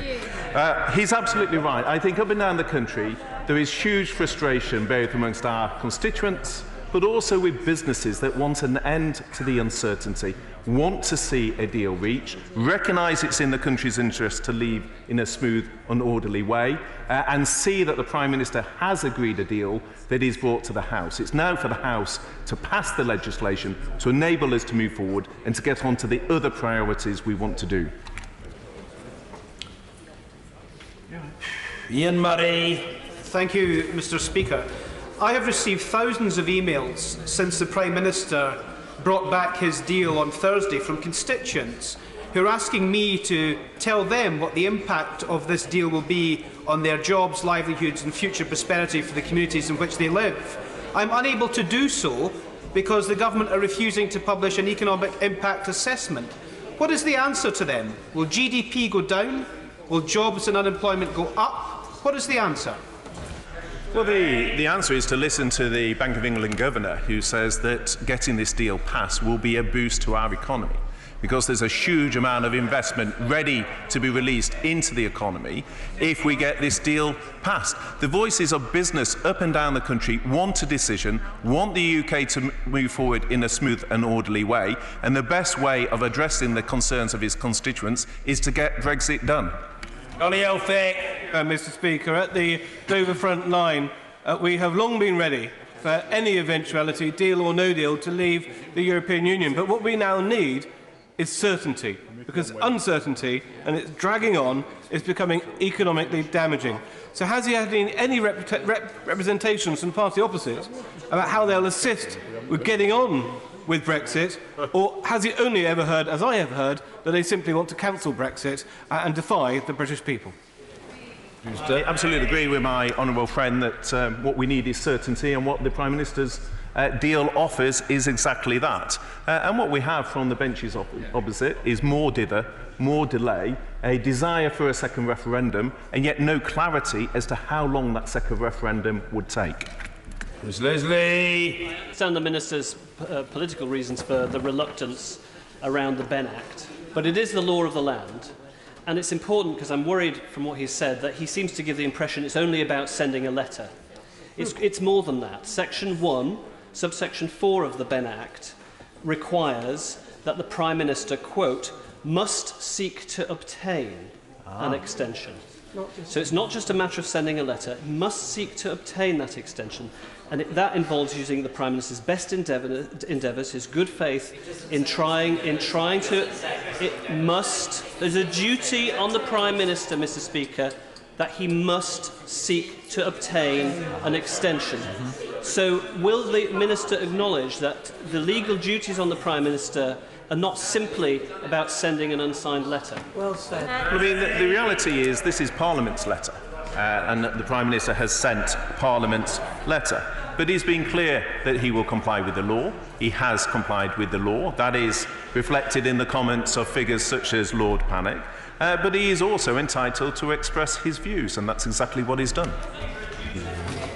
Andrew Percy. Thank you, Mr. Speaker. Can I say that lots of my constituents in East Yorkshire and North Lincolnshire think that what happened on Saturday was a Westminster bubble, smarty pants little stitch-up to stop us leaving the European Union on October 31st. And you know what, Mr. Speaker? That's exactly what it was. And can I say to him, the reason why October the 31st is so important is because so many people in this country, particularly across the north of England, have figured out what's going on in here. There is an attempt to play for time, to delay, delay and delay, with the one and simple aim, which is to overturn the referendum result that people in here never accepted and never had any intention of accepting. Well, my honourable friend is absolutely right. The House said that it didn't believe the Prime Minister would get a deal. He did get a deal. They said they wanted a meaningful vote. Then when the opportunity is presented to have a meaningful vote, they make it meaningless. It's time for those games to stop, for us to get a deal through, and the opportunity to do so is to support the withdrawal agreement bill that legislates on the deal the Prime Minister has reached. Catherine McKinnell. Speaker, the Chancellor has responded to the Treasury Select Committee's request of 3 months ago asking for updated economic analysis of the free trade agreement that the government is pursuing. The Chancellor has acknowledged that the current economic analysis does not correspond with previous analysis produced by the government, but has not indicated any commitment to provide updated economic analysis. He appears to think it's acceptable for MPs to vote blindly on a potential free trade agreement. Either he has something to hide, or he thinks that's an acceptable way for MPs to be left in the dark. Well, the reality is the House will have lots of opportunities to debate and instruct in terms of the negotiating mandate how those negotiations are taken forward. I mean, the reality is that any modelling for the future would have to take on board what is the future direction of the Commission under the new leadership. It would have to consider what actions the UK government would take in response. It'd have to model what would happen elsewhere in the world, for example, in terms of China and the US. So the reality is one can't do a forecast on these things, but it's right that the House will have an opportunity to negotiate these and to discuss these as part of shaping the mandate for the future. Peter Bone. Thank you, Mr. Speaker. I think the Leader of the Opposition was slightly wrong in his question when he said the letter takes no deal off the table. That's impossible, because it's up to the other nations of the European Union whether they grant an extension or not. The only way, sir, you can definitely take no deal off the table is, as someone else once said, is vote for this deal, and that's exactly what this House should do. Does the Secretary of State agree? I very much agree with my honourable friend, and I'm grateful to him for his support for the deal. And the reality is, as he says, this is Parliament's letter, but any extension would require the agreement of all 27 member states, and that is something that is outside of Parliament's control. I'm not quite sure from her expression whether the Right Honourable Lady, the member from Maidenhead, is welcoming the Honourable Gentleman's belated support or regretting the fact that it wasn't on offer at a rather earlier stage. Both. Thank you. Mr. Stephen Doughty. Thank you, Mr. Speaker. One of the reasons why I believe that the government wanted to try and bounce us on Saturday and wanted to bounce us again was actually to hide some of the content and some of the revelations that will come out in the bill which we will see published shortly. And I think there will be great concerns, not only on this side of the House, but indeed from others who take a very different position from me on Brexit. But I want to take the Secretary of State back to the question that my right honourable friend, who's now not in his place, the chair of the committee, asked about customs declarations, export declarations between Northern Ireland and the UK. Will he confirm that what he said to Lord Wood in the other place was that export declaration paperwork would be have to carry out, and therefore, essentially, firms in Northern Ireland will be having to carry out paperwork, and whether digital or otherwise, to trade within their own country, within the United Kingdom? And will he also confirm whether that will apply going back in the opposite direction or not? As I said in response to the earlier question, I'm very happy to confirm that it is the case that in respect of some international obligations, then there will be occasions where information is needed electronically for the movement of goods, and that is in accordance with international obligations. But the reality is, he talks about bouncing decision-making. We've already had 2 extensions.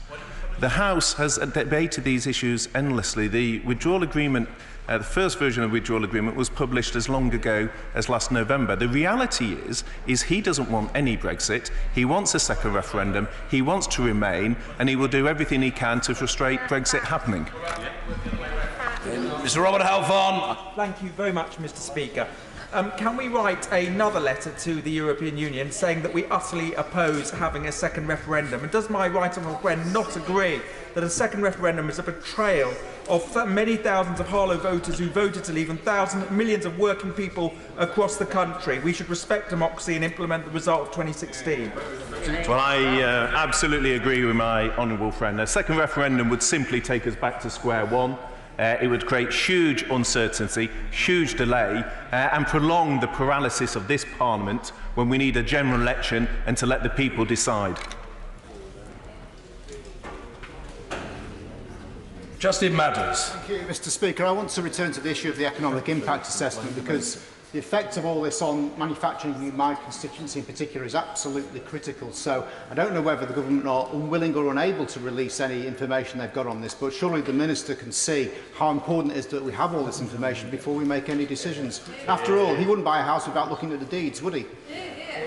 But the point that is missing is the free trade agreement is still to be negotiated, and what is causing damage to businesses in his constituency and elsewhere is reflected in, for example, the comments of people like Lord Rose, who was a leader of the Remain campaign, who now recognises that what is damaging to business is the ongoing uncertainty. We need to bring that uncertainty to an end, and it is his continued refusal to vote both for a deal whilst also opposing no deal, which is prolonging the uncertainty and damaging the interests of businesses in his constituency. Mr. Speaker, I don't know if you stayed tuned to the Andrew Marr show after watching Match of the Day yesterday morning, but if you did, you'd have heard the Right Honourable Member for Esher and Walton say that Parliament cannot muzzle the Prime Minister. He doesn't want an extension. He should be at liberty to tell the EU that. Does my Right Honourable friend agree? I very much agree. I don't think it will come as a surprise to colleagues in Europe as to what the view of the Prime Minister is.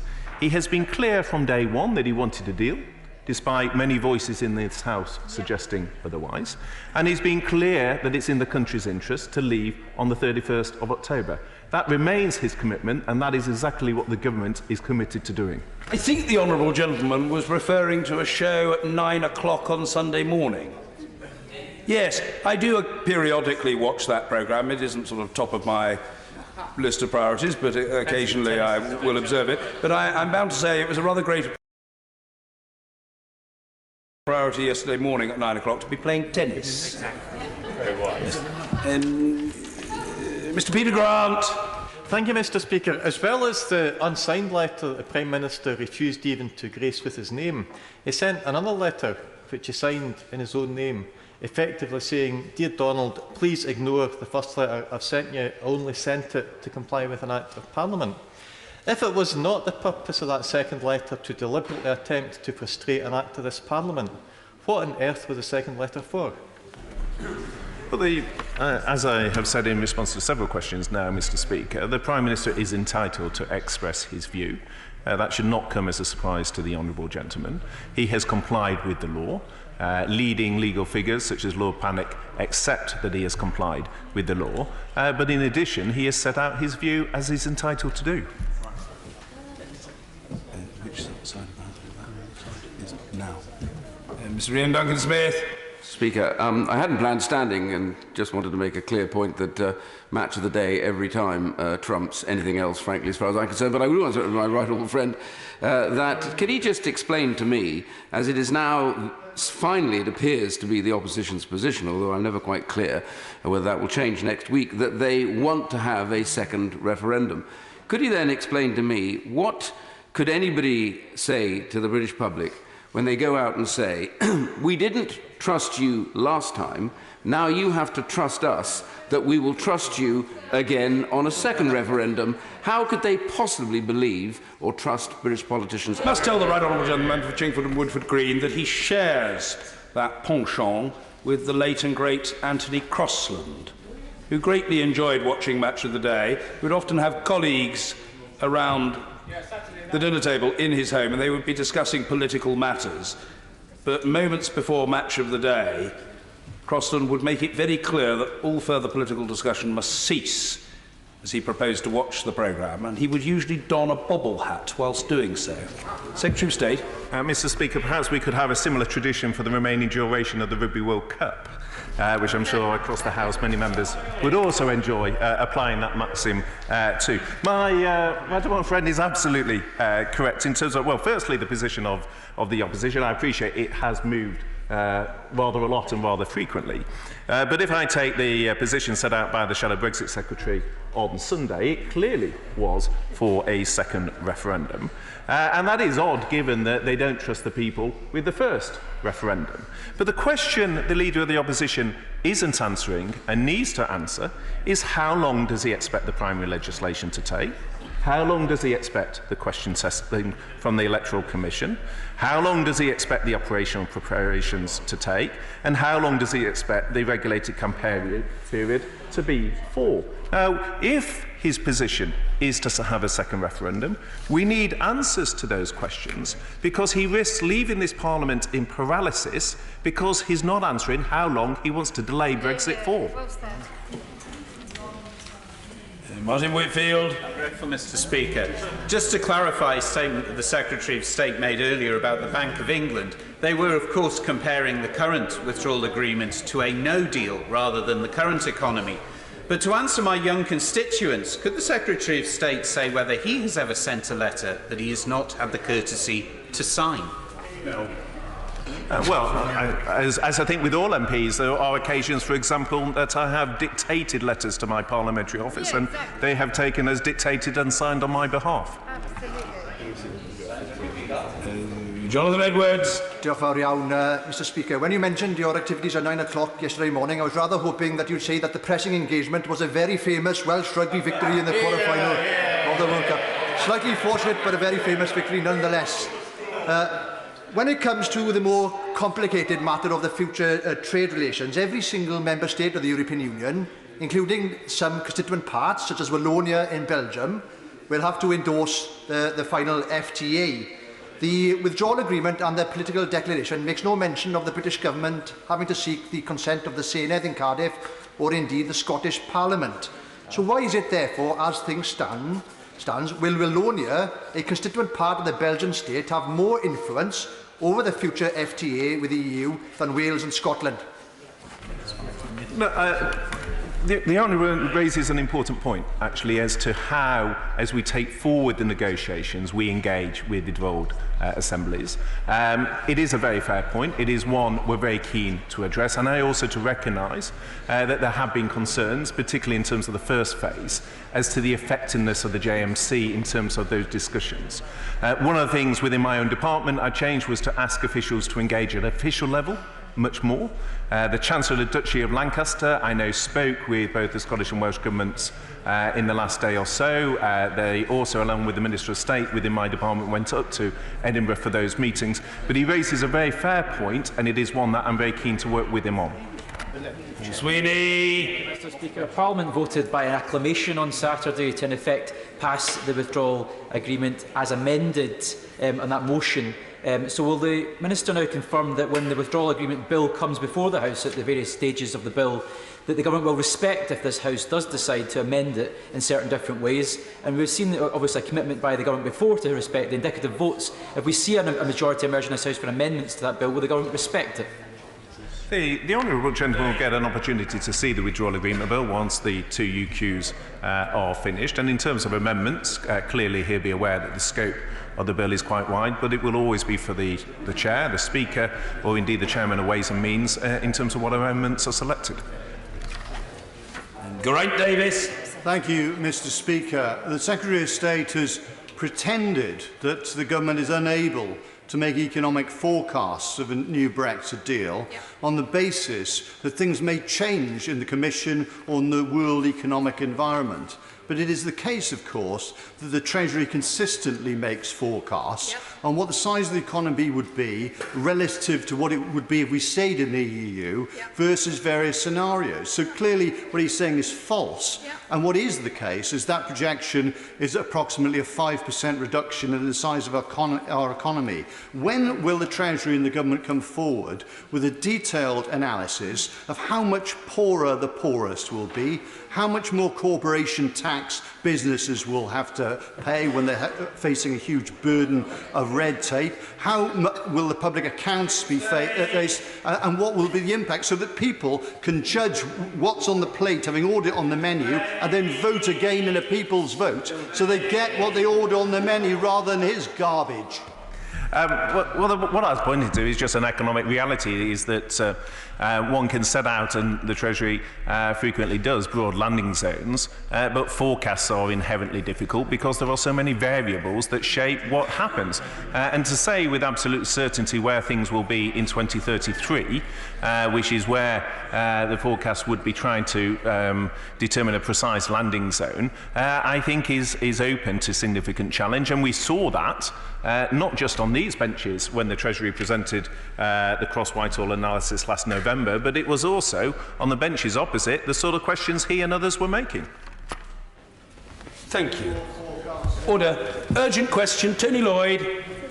Thank you, Mr Speaker. Can I ask the Secretary of State for Northern Ireland if he'll make a statement on progress to restore devolution in the light of today's decision, extension of the period in which the legal duty to call an Assembly election is removed under Section 2 of the Executive Functions Act of 2019. Secretary of State for Northern Ireland, Secretary Julian Smith. Thank you, Mr. Speaker. The period for executive formation under the terms of the Northern Ireland Act, Executive Formation and Exercise of Functions 2018, is due to expire at the end of today, Monday, the 21st of October. So today I have laid before Parliament a statutory instrument to extend the period for executive formation to 13th of January 2020. That has the effect of ensuring that Northern Ireland departments can continue to make decisions in accordance with the Act in the absence of executive ministers. Colleagues should be clear that the Act only provides guidance to the Northern Ireland Civil Service and is no substitute for everyday political decision-making. In reflecting on hundreds of interactions I have had with public sector workers, voluntary workers and members of the public, this continued absence is a huge disappointment. This extension also delays the legal obligation on me to call an Assembly election, but does not prevent me from calling an Assembly election at any time. The political parties have not reached an agreement to get Stormont back up and running, but extending this legal deadline has no bearing on my continuing efforts to restore the executive. And as a result, from tomorrow, in relation to abortion law in Northern Ireland, Sections 58 and 59 of the Offences Against the Person Act 1861 are repealed, in addition to a moratorium on criminal prosecutions. A new legal framework for lawful access to abortion services in Northern Ireland will be put in place by 31st of March 2020, in line with the 2018 UN CEDAW report. I will be consulting on the new framework very soon. On same-sex marriage and opposite-sex civil partnerships, regulations are to be made no later than 13th of January 2020. There are two key areas we are going to consult on: how to allow for religious same-sex marriage ceremonies, and also the issue of conversion from civil partnership to marriage and vice versa. So we can tailor the regulations appropriately. There will be a short consultation on these two issues before we introduce religious same-sex marriage in Northern Ireland. This will not detract from the regulations by 13th of January 2020, providing for civil same-sex marriages and opposite-sex civil partnerships. This means at the latest, the first civil same-sex marriages will take place on the week of Valentine's Day 2020. We also intend to launch a public consultation on a scheme for payments to victims of Troubles-related incidents in the coming days. I'm also determined to ensure that the government delivers on our commitments to broader legacy issues. I cannot understate, Mr. Speaker, the responsibilities of the Northern Ireland parties to finding an accommodation and ensuring the future of the devolved institutions that formed such an essential part of the peace process.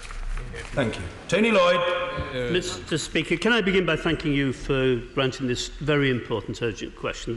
Both the quantity and the importance of the issues the Secretary of State has already raised with the House indicates how important it is that we have regular dialogue on Northern Ireland. And let me say to government business managers, that hasn't been forthcoming in the level to which we would expect. But can I ask the Secretary of State a number of very specific questions? Brexit, according to the Chancellor of the Duchy of Lancaster, may still result in the crash-out version. Is the Secretary of State certain that he has already in preparation the necessary legislative changes to bring before this House in the event of that no-deal Brexit? But even if we have Brexit with the deal, is the Secretary of State satisfied that the Northern Ireland Civil Service, under the legislation that exists, have the necessary authority to make the very difficult decisions that they and indeed other agencies may have to make as we move through that Brexit process? And in particular, can he assure the House that the Police Service of Northern Ireland have the resources in the event of any form of civic disturbance? I don't want to emphasise what kind of disturbance there could be, but we may face a period of prolonged public unrest. Does the PSNI have the resources and the capacity to play that role? And will he actually at this stage also rule out, as we had in the past, any idea that the Army could once again be recommitted into Northern Ireland? Mr. Speaker, the Secretary of State mentioned the important issues of of abortion and same-sex marriage. Can you tell the House, if Stormont is to return in the period between now and January the 13th, will he work with Stormont to make sure that we have an acceptable solution, since Stormont will, in the post-April the 1st, have the capacity to alter any such law?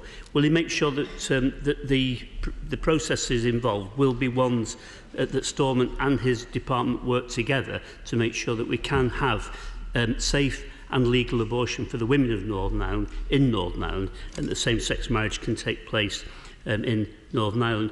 Mr Speaker, in the event that Stormont doesn't return, the Secretary of State needs to plan now for what will happen on January the 13th. We know how quickly time goes by in the context of Northern Ireland, how quickly time has already gone by, 1,000 days plus since Stormont met. The Secretary of State will face a difficult decision, and I would say to him that direct rule is a very unattractive proposition for many, many reasons. He may have to look at the election option to renew the mandate of a Stormont Assembly that hasn't met for so long. But in any event, will he guarantee that he will work with the government, the Irish government in Dublin, to make sure that strand 2 of the Good Friday Agreement is one that is respected? But, Mr Speaker, if I can finish on this point, there is unease across the unionist community about the Prime Minister's decision to change the terms under which consent is given by Northern Ireland. The Good Friday Agreement was very clear about the need to take both communities together through any decision-making around important constitutional issues for Northern Ireland. Does the Secretary of State accept the unease of the unionist community? Does he also accept he now has a duty to work hard to regain that trust, a trust actually, frankly, that has been betrayed by the decisions of Conservative MPs who once were unionists and now have abandoned their erstwhile friends? Secretary of State. Thank you, Mr Speaker. On the issue of legislation and powers in the case of no deal, I've been very clear, no deal is not a good situation for the United Kingdom, and particularly for Northern Ireland, and I hope now the Prime Minister has secured a deal, we can focus on getting that deal over the line. On the Northern Ireland Civil Service, who I paid tribute to this afternoon, they have been the most dedicated civil servants in pushing forward across a range of areas without political decision-making. I believe they do have some powers and political decision guidance from this bill, but it's inadequate, and we need to get Stormont back up and running in order to ensure that they have the political direction that they need. On PSNI and security, the government has invested a further £20 million, or nearly £20 million, and stands ready to continue to support the PSNI financially. I'm obviously responsible in this role for security. This is a sensitive period with police officers under threat day in, day out. But I am comforted that the PSNI is well resourced, and I think is doing an exceptional job. And I will keep that monitored and keep in touch with the honourable gentleman in that regard. On the question of the Army, I don't see that any need for any circumstance for the British Army operating in that way. The PSNI are doing all of the functions along with our security services in an exceptional manner. On abortion and same-sex marriage, there is clearly this concern about how does the Assembly now the law is changing, how does it influence? It can influence, but we need to be clear the law from tomorrow has changed across those two areas, and we will hear the views of the Assembly and we will work with them, but the law from tomorrow has changed. On the issue of Stormont return, and if it doesn't return, the consequences of Stormont not getting back up and running are, I think, too profound to consider. We have to get this institution back up and running. Powers from Westminster will involve working with Dublin, will involve a whole range of issues that we shouldn't be having to address. Those men and women who work so hard for peace in Northern Ireland need and continue to remind us that we have to get Stormont back up and running. And I'll be working, as I've been working over the summer, to get, along with the Irish government, to get this crucial institution running again. On the issue of consent, this protocol has been subject to huge debate over the last few days. We've got to remember that one of the biggest criticisms of the last withdrawal agreement was the fact that it needed more say for Northern Ireland.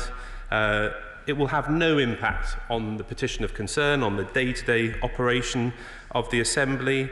This is an exceptional matter. It is a reserved matter consulting the Assembly. We will be doing everything we can to ensure we make that clear. I've been speaking to members of the unionist community across the weekend, but we do need to ensure that we now get this deal over the line for the United Kingdom and for Northern Ireland. Order. Order. Momentarily, we will continue with the exchanges on the urgent question. Nominations closed at 5 o'clock this afternoon for candidates for the post of Chair of the Backbench Business Committee. One nomination has been received. A ballot will therefore not be held. I congratulate, and I hope the House will join me in congratulating the Honourable Gentleman, the member for Gateshead, Mr Ian Mearns, on his re-election as Chair of the Backbench Business Committee. The assiduity and public-spiritedness of the Honourable Gentleman are renowned throughout the House. Thank you. 4 nominations were received for the post of Chair of the Treasury Select Committee, and a ballot will be held between 10 a.m. and 1:30 p.m. on the 23rd of October in Committee Room 15. Order. The Chair of the Select Committee, Simon Hoare. Thank you, Mr Speaker. The people of Northern Ireland clearly want to see Stormont back up and running because they're seeing their health, their education and their welfare suffer. But by making this extension, the Secretary of State has provided a window, Mr Speaker, which could possibly see this House overcome the hurdle which seems insurmountable for the parties in Northern Ireland, and that is to legislate for the Irish Language Act, therefore taking it out of the debate between the principal parties in Northern Ireland, and in my judgment removing the hurdle, which is the roadblock, sorry for mixing my metaphors, to getting Stormont back up and running. Mr Speaker, the Irish Language Act is one of a number of issues that are being discussed in the talks process. I'd say again, I think the most important and the best way to resolve these issues is through the Stormont talks, and I will continue to work at pace with the Taoiseach to ensure that we encourage parties to come back together and get back into an executive. 3 statements to follow, so we do need to expedite progress, and Gavin Newlands can lead us in that mission. Mr Newlands. Thank you, Mr Speaker. Stormont, and more importantly, the people of Northern Ireland, have now been without a functioning executive for over 1,000 days. In the Government's report on executive formation, it stated that the UK Government, working closely with the Irish Government, will now intensify its efforts to put compromise solutions to the parties. Mr Speaker, there are no formal talks between the parties at the moment. Now, I fully accept that the Government cannot bind the hands of the parties involved, but can the Secretary of State tell us, with no current talks, what exactly the Government meant by intensifying efforts, and can he tell us when fresh party talks will take place? The Government's reckless Brexit policy and its agreement with the DUP has severely undermined the delicate balance of relationships that are built and sustained the Good Friday Agreement. But given the breakdown in the Government's relationship with the DUP, does he envisage this will have an impact on efforts to restore the Assembly and Executive? And finally, Mr Speaker, the Government has confirmed the imposition of direct rule as being considered. This is deeply disappointing. It is clear that devolved decisions are best made by the elected politicians of Northern Ireland, and I urge them to get back round the table and to get back to work. Mr Speaker, I've been personally meeting with the parties since taking on this job almost on a weekly basis.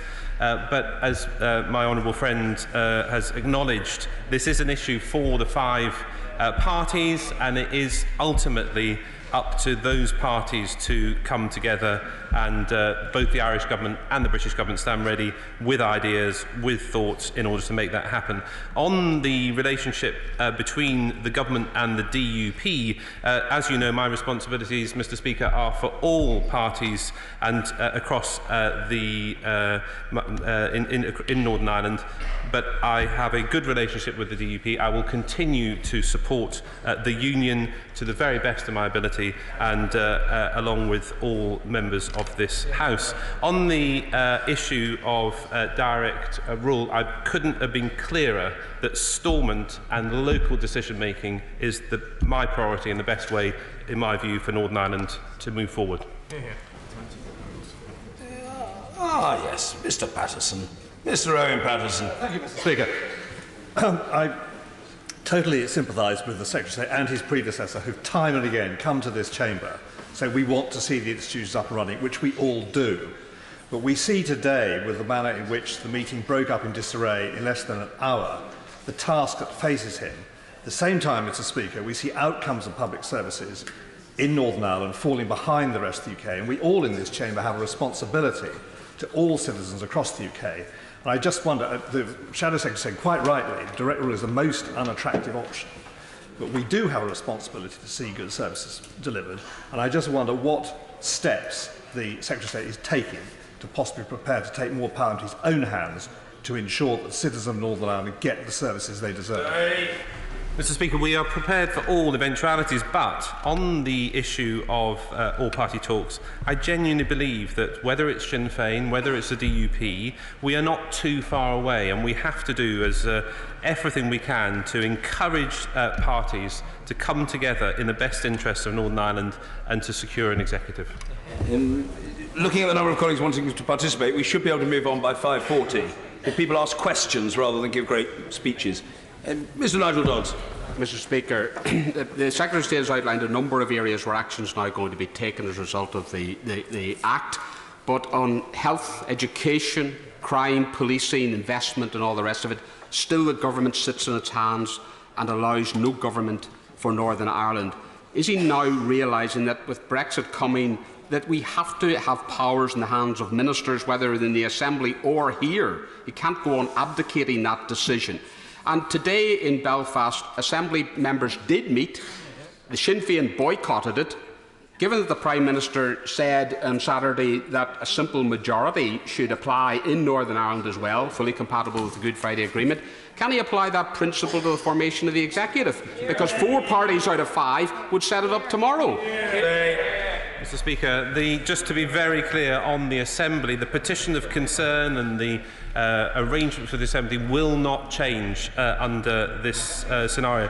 I think, I say again, we need Sinn Féin, the DUP, all parties to come together, because powers from here is not the solution to this issue. The original author of the handbook on succinct questions, Sir John Redwood. The DUP is understandably very unhappy about the customs and single market arrangements in the agreement. So will the government table a free trade agreement and get on with it? Because that would help. Mr. Speaker, I'm not responsible for the European negotiations.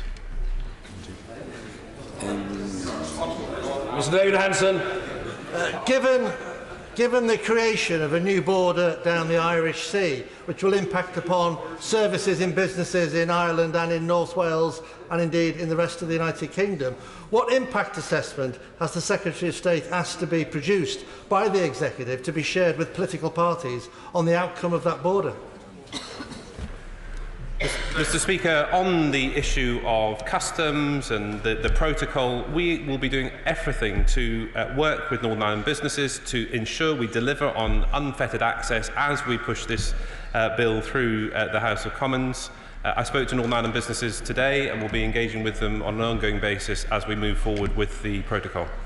Maria Caulfield. Thank you, Mr. Speaker. Given the absence of an Assembly and Executive, the Historical Institution Abuse Bill has had to be passed through this place, and second reading is in the House of Lords next week. Can I ask the Secretary of State what will happen to that bill should the Assembly be restored? Will we continue with that so that the victims get the compensation they need as soon as possible? Secretary of State. hope that we will and expect that we will continue with that bill to deliver to victims who have waited far too long. Ian Smith. Thank you, Mr. Speaker. Could the Secretary of State confirm, as revealed by the Brexit Secretary in answer to my right honourable friend, the member for Leeds Central, that under the new Brexit dispensation, firms in Northern Ireland exporting to the rest of the UK will now be expected to fill in export forms? And could he tell us how that can be squared with the claim that Northern Ireland will remain part of the UK customs territory? Mr. Speaker, as Northern Ireland Secretary, I will be fighting for the interests of business and ensuring that we minimise any disruption. To their trade flows. Northern Ireland has a hugely successful business sector, and it will go from strength to strength with this deal.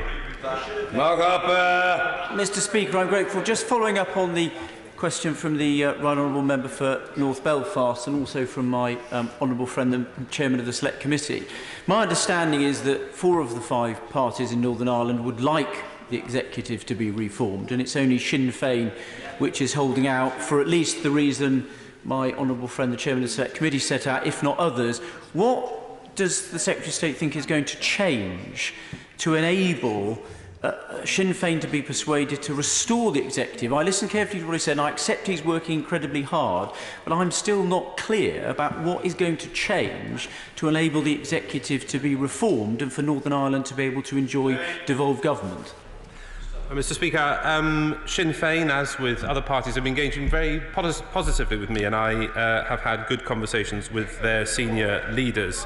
I think in terms of change, as this House makes a positive decision on Brexit, I think that in the coming days, I think that is a significant change, and that could be the catalyst for further movement on these talks.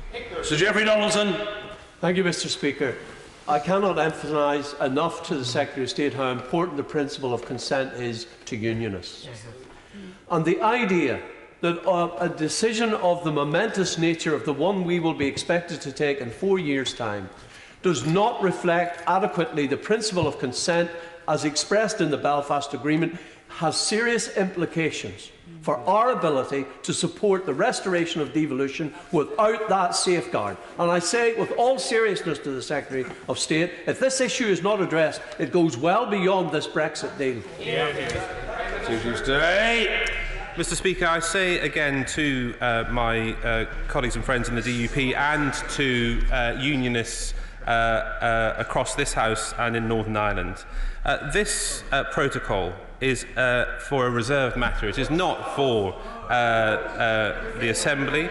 The Belfast Agreement is extremely clear that there will be matters which will not be subject to the consent mechanisms in the Assembly. The government will continue to work to ensure that this protocol, as the bill goes through Parliament, is executed in a way which is reassuring to all members and all parts of the Northern Ireland community. But remember, the issue with the backstop was a lack of consent. This consent mechanism is intended to deal with it, but it has no effect on the Northern Ireland Assembly. That service personnel, their families and service veterans are losing out under the terms of the Armed Forces Covenant not being fully applied in Northern Ireland. Will the Secretary of State give consideration to the recommendation made in a recent report by the Defence Select Committee that the Northern Ireland Civil Service should appoint someone directly to sit on the Veterans Board that administers the Covenant? I pay tribute to my right honourable friend for that report and for his committee's thinking in this area, and I am giving consideration to that report and how we can execute parts of that report in a positive manner to ensure that we deliver to the armed forces who served in Northern Ireland. Mr. Carmichael. Mr. Speaker, the creation of a customs border down the Irish Sea and the necessary declarations that we now hear will be necessary as a consequence of that is something about which Ruth Davidson and his right honourable friend, the former Secretary of State for Scotland, warned last year. They said then, and it's true now, that it will undermine the Union. Why is the Secretary of State disregarding his right honourable friend's advice? Secretary of State. I'm not disregarding the advice of anybody, but this is a deal that protects the border. This was a key priority for me as Secretary of State. It protects the peace process. The economy of Northern Ireland, I think, will benefit from this deal. We're delivering on Brexit, but protecting the economy, protecting the peace process. And this mechanism, I say again, has no bearing on the Assembly, and I will work over the implementation period with colleagues across government to minimise any problems for Northern Ireland businesses in exporting and selling into Great Britain. Boris Robertson. Thank you, Mr. Speaker. We're supposed to live in a democracy, and yet 7 out of the 18 constituencies in Northern Ireland have no representation in this place.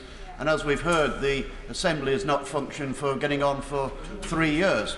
Surely it's time to end the prospect of one party being able to bring down the whole institution. Will the Secretary of State consider introducing legislation which stops that from happening again? Secretary of State. I think I have no plans for changing the constitution and set-up and basis of the Assembly. I do, however, think that the lack of representation here, 7, 8 constituencies unrepresented, is not a good thing. And also, as I've said earlier, we need to get Stormont up and running. 1,000 days is far too long. Kay Hoey. The Secretary of State should be an expert on the protocol. So could I ask him this simple question? It's a friend who gardens. In Northern Ireland, if he buys £2 of organic garlic from a supplier in England, when they see the Northern Ireland address, will they then be obligated to add on the EU tariff, which is currently 10%? And how would he prove he's not moving it to the EU in the Republic? And how would he reclaim the tariff? The agreement says the default assumption is that it is going to the EU, and that's a very important question. That's what people are talking about in Northern Ireland today, not restoring devolution. As my honourable friend knows, the joint committee in that new protocol will look at all these matters, and these are matters that I expect to be looked at over the coming months as we go through the implementation period. Eddie Hughes. Thank you, Mr. Speaker. Does my right honourable friend share my view that if the Act is extended by a statutory instrument, that will not be a good outcome for the people of Northern Ireland? I agree with my honourable friend.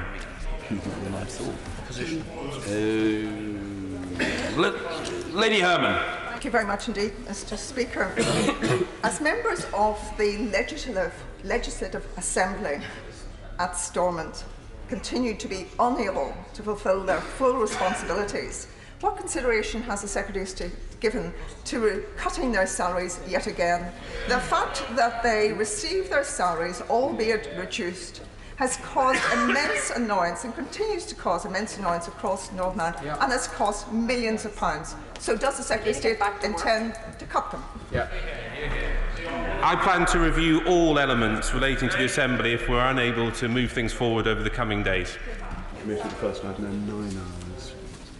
Paul Masterson. Thank you, Mr. Speaker. Post-Brexit, the Northern Ireland Assembly is going to have to take some incredibly serious and important decisions about Northern Ireland's future. Does the kind of shambolic scenes we saw on the Assembly this morning suggest that that institution is actually up to that task? And if not, and if it is not restored, is he happy that he and his department have all the powers necessary in order to take Northern Ireland through the transition and into the immediate period after we've left the EU? Mr. Speaker, as I said earlier, I think that the parties and the individuals who will play a part in the Assembly and the Executive when it gets up and running again are of extremely high quality. I think there's every opportunity for us to get this up and running and for it to go from strength to strength. I think this is so much more in the best interests of Northern Ireland than taking powers or restoring powers from here. Call him again. Mr. Speaker, it's rare these days that a decision made by this House provokes joy and hope, but it will today amongst thousands of people in Northern Ireland who love each other, are in a same-sex relationship and finally will be able to marry the person that they love. But they will be concerned to hear that despite the will of this House to introduce equal marriage to Northern Ireland, not in any segmented form, that those who have had civil partnerships may be forced to delay their conversion into full equal marriage. Can the Secretary of State confirm that this will not be the case and that as of the 13th of January, all couples in Northern Ireland who love each other will be able to get married? Mr. Speaker, as I said at the start of my statement, we will be consulting on religious same-sex marriage and the conversion of civil partnership to marriage. But for all other same-sex marriages, they will be delivered as per the regulations. And again, the first ones will be taking place on the week of Valentine's Day. Andrew Bowie. Thank you very much, Mr. Speaker. My right honourable friend has expressed, and I think everybody in this place today has expressed, their concern with the current situation. But after 1,000 days, it does seem like we are in just as bad a position as ever. So what exactly is it that gives the Secretary of State confidence that we are about to find a resolution to this and that devolution will be restored to Stormont in the near future? Well, having been Government Chief Whip during most of the Brexit period, 1,000 days does not appear quite as bad as it does to others, but it is an awful long time, and we do need to make sure that we now encourage the parties to get back into the executive. The Taoiseach and I stand ready and plan to work with the parties over the coming days. Dr. Roberta Blackman-Woods. Mr. Speaker, can the Secretary of State confirm that he will bring forward new legislation on abortion in Northern Ireland promptly? And can he say a little bit more about the process he'll adopt in doing so? Mr. Speaker, we will be bringing forward a consultation over the coming days. As I said, the decriminalisation and the moratorium on criminal cases takes place from tomorrow, and we will be delivering on the law that now has changed in the new year. Jim Shannon. Thank you, Mr. Speaker. The Assembly, as the Secretary of State will know, tried to meet today. Some 33 plus members tried to initiate a debate to stop the abortion legislation going forward in Northern Ireland. The Secretary of State will know that. Unfortunately, government access to the legislation and made sure it went through here. Does the Secretary of State not understand that the anger that people in Northern Ireland have because of the abortion change, and would he bring in changes for the Health Department, which is going to be £20 million in deficit this year, to ensure that they can operate and do what they need to do in the Health Department in the year ahead? So I understand the huge sensitivities with regard to this issue, but there was a free vote in this House. The law was clear that for both same-sex marriage and abortion, if the Assembly and Executive weren't up and running by today, then the law would change. And I think we have now reached that point. In terms of funding for abortions, the government will continue to pay for travel costs to England during this period. And going forward, we will make sure, as part of the consultation, as part of the changes, that we do ensure that the health service in Northern Ireland has every resource it requires. Thank you, Mr. Speaker. Whilst we urge for a quick and speedy resolution to the impasse in Northern Ireland's restoration of the devolution settlement, does the Minister actually welcome the levelling up of fundamental human rights across all parts of the United Kingdom, and the sort of a liberal grandstanding we saw today was actually most unwelcome and counterproductive? Mr. Speaker, I say again, I think these are sensitive issues. These are free vote issues. But the law has changed, and this government now will follow through and deliver on it. Robinson. Thank you, Mr. Speaker. Mr. Speaker, these responses are calamitous. For the Secretary of State to hold up a copy of the Belfast Agreement, yet not having appraised himself with Strand 2, paragraph 12, or Strand 1, 5b, which outlined further expansion of North-South arrangements subject to the Assembly consent, and 5b indicating how that consent operates, right. It is an outrage. And whilst he said to the BBC last Thursday that no party would have a veto, Sinn Féin operated their veto on the restoration of the institutions today and have done for the last 1,000 days, and the EU will have a veto in this joint committee. Can he answer that question that was asked earlier? Is it the case that Northern Ireland goods will require customs declarations to enter what is supposed to be unfettered access to the rest of their own country? So on the first point, Mr. Speaker, I say again to my honourable friend, there is no change to the Constitutional Assembly. This is an accepted matter. and it's a reserved matter, and we will do everything we can to deliver on assuaging many of the concerns that have been raised. On the issue of checks and forms and unfettered access is a key part of this protocol, and I'll be working to ensure that we deliver on that in the interest of Northern Ireland business over the coming weeks. Order.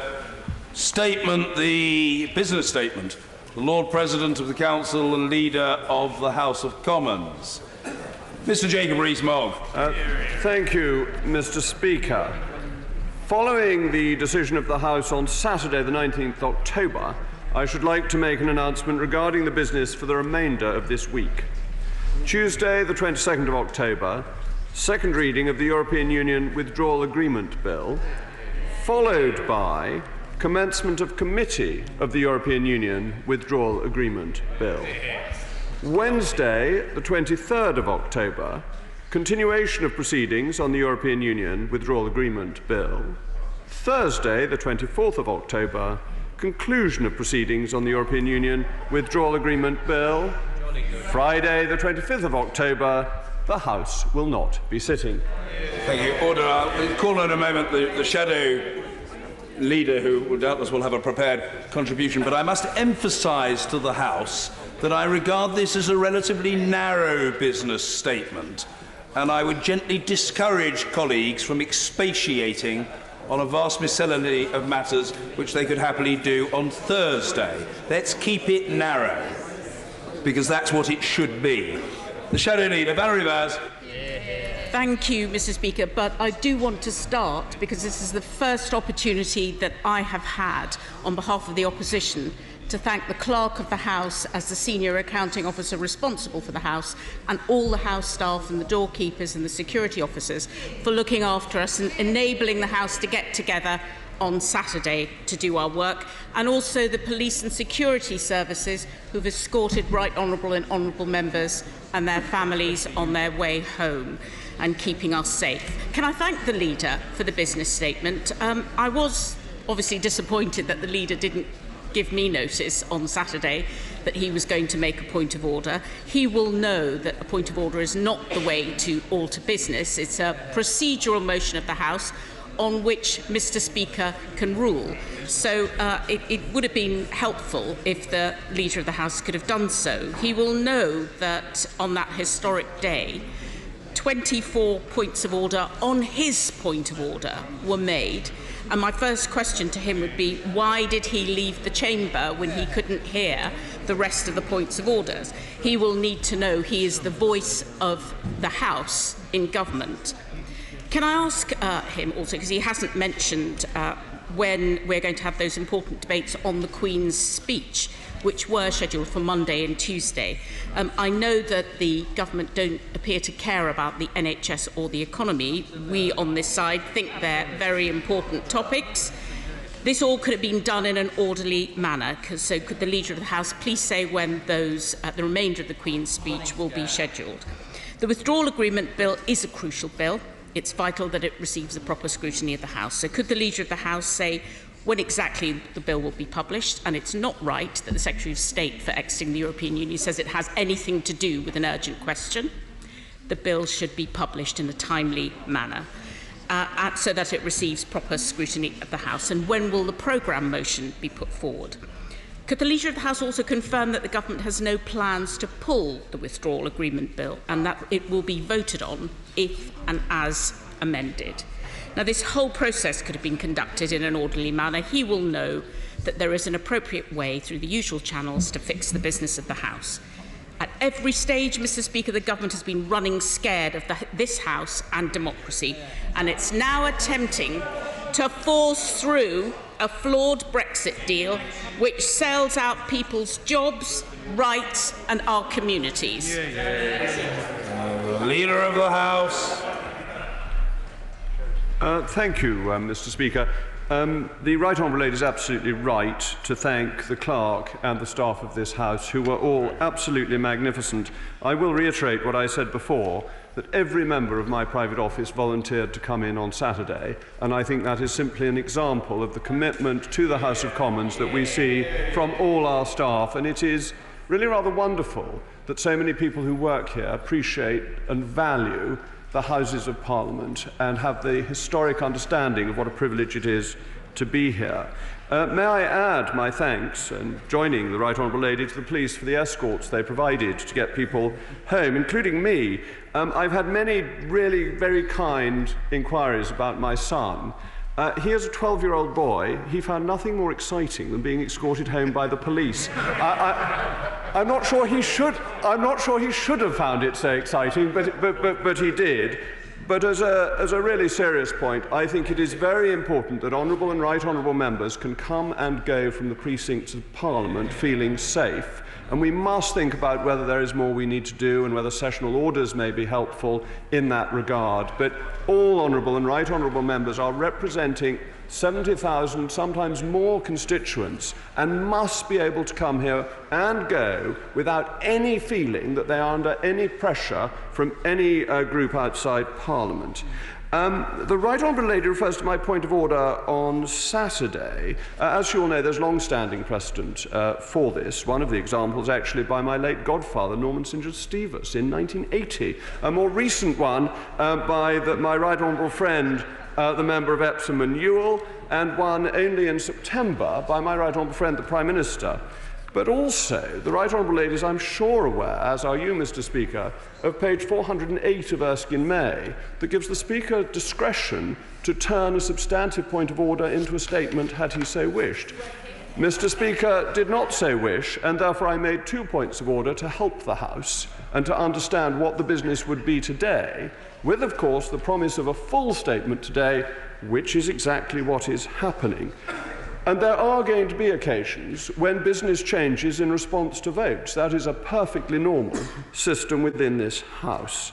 On the Queen's speech, yes, of course we will come back to the Queen's speech, but we do have a deadline of the 31st of October, a deadline set in law for dealing with our departure from the European Union, and we need to have the legislation in place by then, or the alternative is that we leave without a deal. The Right Honourable Lady asked about the bill. Well, I know there is... I'm sorry, speak up. Oh, the Right Honourable Lady asked why I left the chamber. That's extremely straightforward. Matters of points of order are for the chair. They're not for the leader of the House. It would be an impertinence of me to think that I could possibly know more than Mr. Speaker about the proceedings and order of this House. And I would not like to give the impression of having knowledge that I could not pretend to have. It is for Mr. Speaker to rule on points of order, not for other honourable members. I had made my point of order and listened to several other points of order, but there were no further opportunities for me to speak because it was a matter for the chair. The bill will be published very shortly. The presentation of bill will be the first item of public business when we come on to the business of the day, and at that point, simultaneously as if by magic, the bill will appear in the vote office for honourable and right honourable members to peruse, and I'm sure they will enjoy that.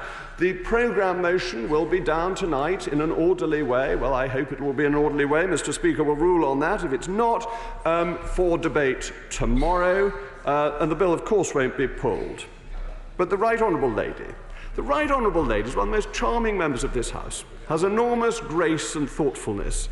But when she said we were running scared of democracy, I think she must have been trying to pull our collective legs, Mr. Speaker. It is this government that has offered a general election not just once, but twice. I mean, how frightened is that of democracy? We are so terrified of the voters that we want them to have the chance to vote, so scared that we feel that they should be allowed to go to the ballot box. No. If there is any scaredness, if there is any frightenedness, if anybody is frit, Mr. Speaker, they're on the opposition benches. Let me endorse what the Leader of the House said in all solemnity about the absolute and precious right of members of this place and of staff to go about their business safely and unimpeded. That has to be an absolute and non-negotiable. And where that right has been threatened, that threat is to be unequivocally condemned. And sometimes I fear that people think that one form of hollering or protest is acceptable and another is not. The truth is that no such behaviour, which could be intimidating or threatening or worse, can possibly be justified in our democracy. I note what the leader said more widely about points of order. Points of order are a matter for response by the chair. It was not, nevertheless, an obligation of the leader to beetle out of the chamber during the said points of order, given that most of them were proxies for commentaries upon his own. Nevertheless, I note what he said. There was no disinclination on my part for there to be an emergency business statement. I had rather thought that that was what the leader was going to proffer, and therefore there was just a genuine misunderstanding between us on that point. But I ascribe no ulterior motive to the leader, and I know that he would not to me. Sir Patrick McLaughlin. Can I, however, press the leader on the House as to when we will have the conclusion of the Queen's speech?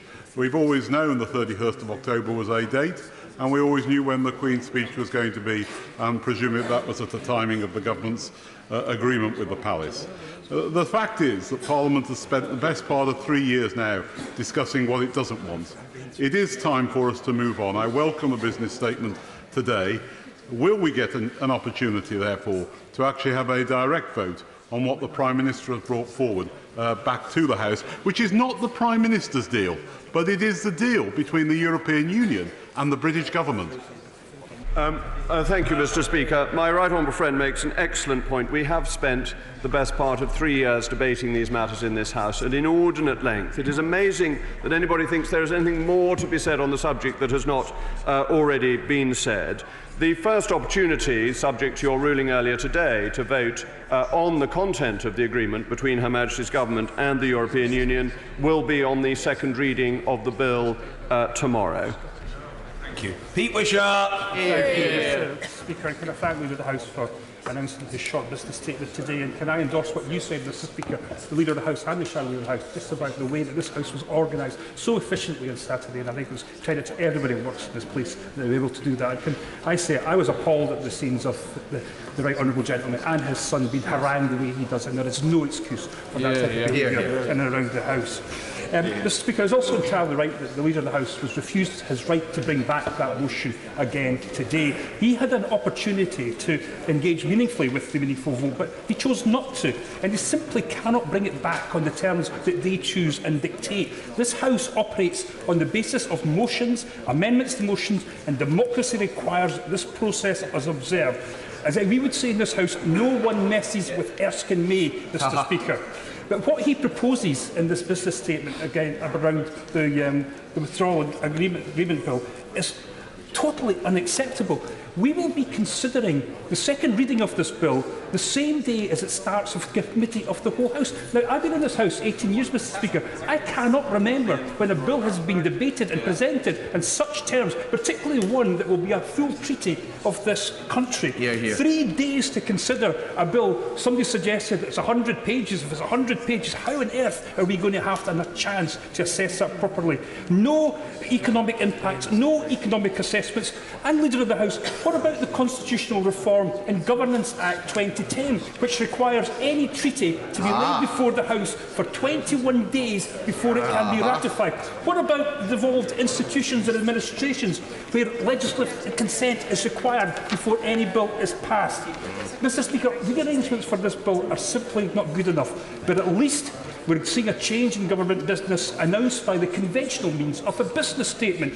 And I hope we will never hear from him again changing significant government business by way of a point of order. And he talked about when he left the chamber, Mr. Speaker. My honourable friend, the member from Glasgow North, was addressing the House at that point as he breezed past him. That is not the way for a Leader of the House to behave. and, Mr Speaker, the Queen's speech. It was only last week when we asked Her Majesty to put on her best crown, get into a state coach and come to Parliament to read out the Conservatives' next election manifesto. When are we going to get the Queen's speech? When is it coming back? Was all that just a supreme waste of time? Yes, Mr Speaker, the Prime Minister may have died in that ditch as the white flag was raised in their so-called surrender bill, but we will not give up ensuring that this bill gets the proper scrutiny that it requires. Thank you, Mr Speaker. As always, it is a pleasure to listen to the honourable gentleman. There are a number of points that he made there. First of all, I would quibble over whether Her Majesty came wearing her best crown or not. I think her best crown is probably the crown of King Edward the Confessor, which is only used at the coronation. I think for the state opening of Parliament, the imperial state crown is probably Her Majesty's second best crown, but far be it from me to be pedantic about such matters. The issue on CRAG, the Constitutional Reform and Governance Act, the CRAG Act will be taken care of in the bill. The point of CRAG is to ensure that non-legislative treaties have an ability in this House to be voted on. Legislative ones inevitably fall into a different category. And I think the honourable gentleman must have a remarkably short memory, because he said he could not recall any bill being brought through at such short notice. There have been two bills in the last year. One colloquially known as the Benn Act, another known as the Cooper-Bowles Act. But I would also remind honourable and right honourable members that the application was dealt with in 24 hours. A King Emperor left in 24 hours, and we are removing an imperial yoke in over a week. I'm looking to move on at 6:15, so it may well be that not everybody gets in. Sir William Cash. With regard to what happened on Saturday, I'd simply make the point that, as in the case of my right honourable friend, the Leader of the House and his son, and indeed with another Secretary of State as well, I too was subjected to an attempt to take me out, I suppose you would say. But I have to say that there was a remarkable response. Not that I was the slightest bit phased. Order. I don't wish to be unkind or discourteous to the honourable gentleman, but what I'm looking for is single-sentence questions. You know, I'm very sorry if the honourable gentleman was unhappily interrupted, but I want a single-sentence question, not an explanation of his experience on Saturday. Sir William Cash. The police were very good. But in respect of this bill, I entirely endorse what my right honourable friend has said regarding the Benn Act, which was pushed through in a completely unacceptable manner, tearing up Standing Order 14, whereas this bill is in accordance with all the proper procedures and actually would deal with the constitutional freedom of this country so we regain our self-government. Sorry to say that the honourable gentleman member for Stone has expressed his views with great force, but he's in violation of the convention relating to the business statement in the way that the Leader of the House said was true of the right honourable gentleman member for Leeds Central the other day, as a consequence of which no response to the question is required. Mr Hilary Benn. Thanks, Mr Speaker. Can the Leader of the House confirm that the withdrawal agreement bill that's about to be published will disapply the requirement under the Constitutional Reform and Governance Act that any treaty is laid before the House for 21 days before it can be ratified? Mr Speaker, the honourable gentleman has done exactly the same. Sir John Redwood. What is the deadline for amendments, as we still haven't seen the bill, and to what hour would the government propose we sit on these 3 days? Mr Speaker, a motion is down in my name for later on this day, allowing for amendments to be put in prior to the second reading. If that motion is approved by the House, it will be possible to put them in later on today, by which time the bill will have been approved, and the motion for the programme will be set out tonight before the rise of the House. Mr Ian Mearns. Grateful, Mr Speaker. Mr Speaker, it would be churlish of me in the current context to be asking for additional time for backbench business. And I was mindful of and very much regret the harassment that the Leader of the House got when he departed from the House on Saturday. But with that in mind, I understand that the government may suggest that over the next 3 days that we might sit until any hour. And if that is the case, I just hope the government would be mindful of the welfare of all members of this House, including backbenchers, as they come to and leave the House on all occasions. Say, by the way, in case the honourable gentleman from Stone thought I was being churlish, which was certainly not my intention, that as far as I'm concerned, and long may it remain so, the honourable gentleman member for Stone is indestructible. He's indestructible, the Leader of the House. Thank you, Mr. Speaker. Though I would add that the Attorney-General sitting next to me pointed out that the treatment of my honourable friend, the member for Stone, was particularly unpleasant, and so it is another opportunity to thank the police for their sterling work. And they are very brave in doing this because they are very heavily outnumbered, and so I just add that. May I begin by congratulating the honourable gentleman on being re-elected unanimously. It is a rare thing in this House to be so highly esteemed by honourable and right honourable members that no one dares even enter into the contest. So I congratulate him, and the point he makes is a really serious one, and I hope will be communicated to the Sergeant-at-Arms so that appropriate measures can be taken. Ian Smith. Thank you, Mr. Speaker. May I thank the Leader of the House for confirming what I suspect the rest of the country has long thought, which is that the Queen's speech doesn't really matter to this government, it's a sham, which is why it's now been postponed. But may I ask him, as someone who clearly believes in historic precedent in this case, is he serious that we're going to try and ram through this bill dealing with an international treaty in 3 days, when Lisbon was debated for 11 days, I believe, Maastricht for 23, Treaty of Rome for 22. Is he serious about this? Oh, Mr. Speaker, the honourable gentleman's appetite for debate is touching. That we have been debating these matters for 3 years. We have had endless debates. We have had endless statements by both this Prime Minister and from his predecessor. We have had endless reports from the Brexit Select Committee. It is hard to think of any matter that has been more carefully looked at, and rather splendidly, not just by this House, but by the country at large, who have engaged with politics. And one of the great virtues of Brexit has been the way it has encouraged our constituents to be interested in our activities. Crispin Blunt.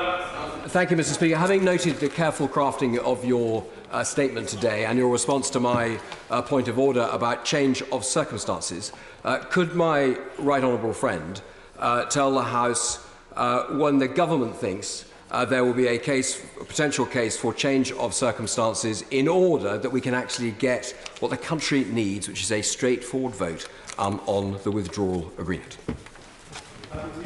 Thank you, Mr. Speaker. Earlier you were kind enough to quote what I said on the 18th of March, but not, I fear, in full, because I went on to make another sentence, which was, dare I say, that there is more joy in heaven over one sinner who repenteth than over the 99 who are not in need of repentance.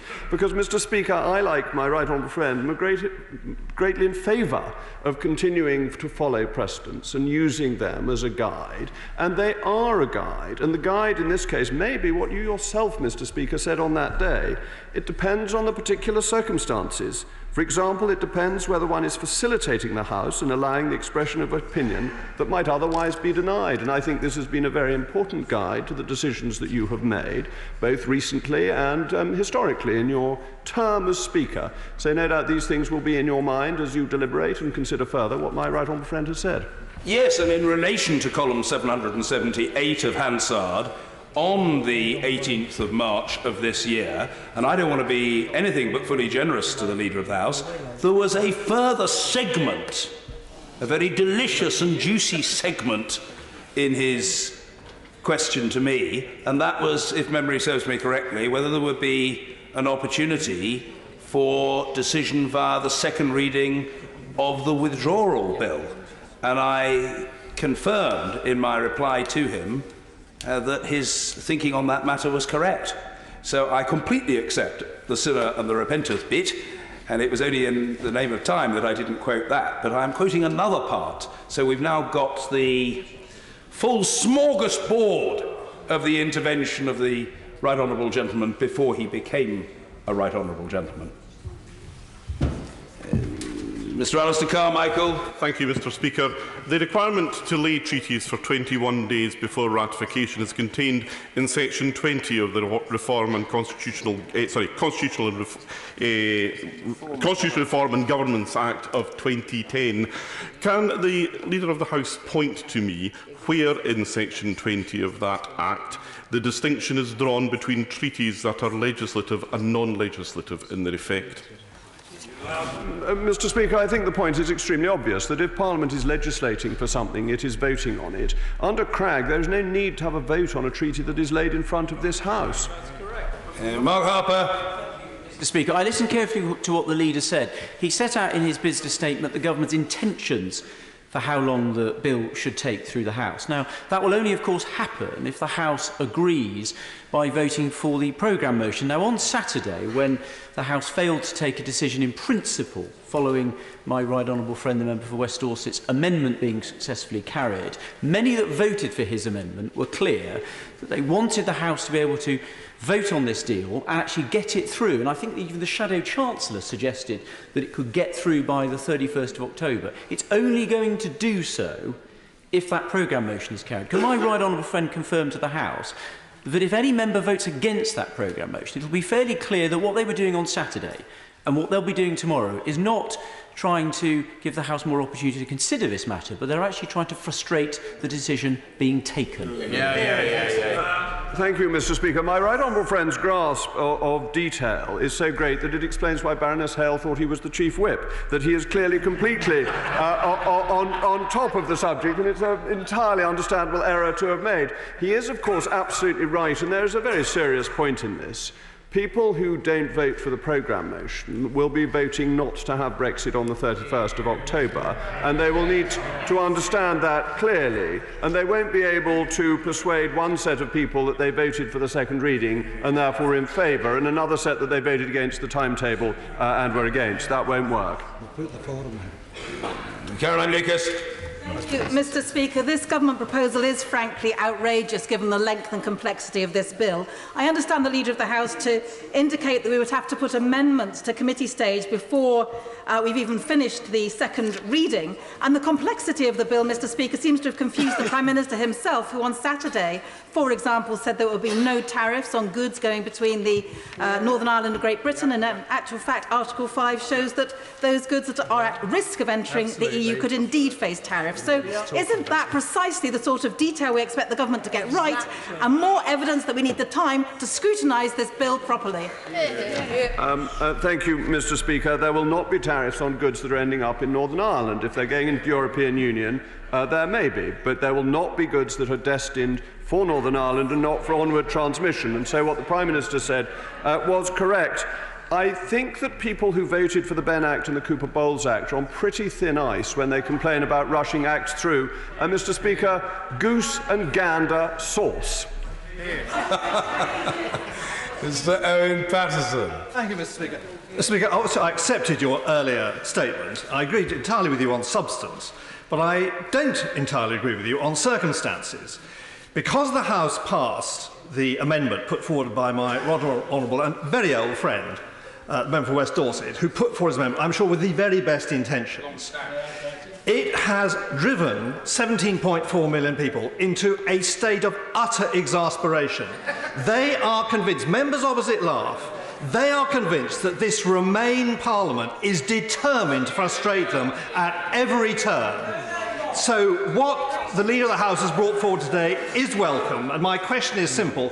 When does he think this House may have a chance to debate amendments coming back from the Lords, and when does he see royal prorogation passed so that we can deliver what the 17.4 wanted to leave on the 31st? Mr. Speaker, those great words, la reine, la volte, are what we are all looking forward to in relation to the bill that will be published shortly. I will set out the further timetable for the further stages on Thursday in the normal way, but it is all contingent on the second reading tomorrow and indeed on the programme motion.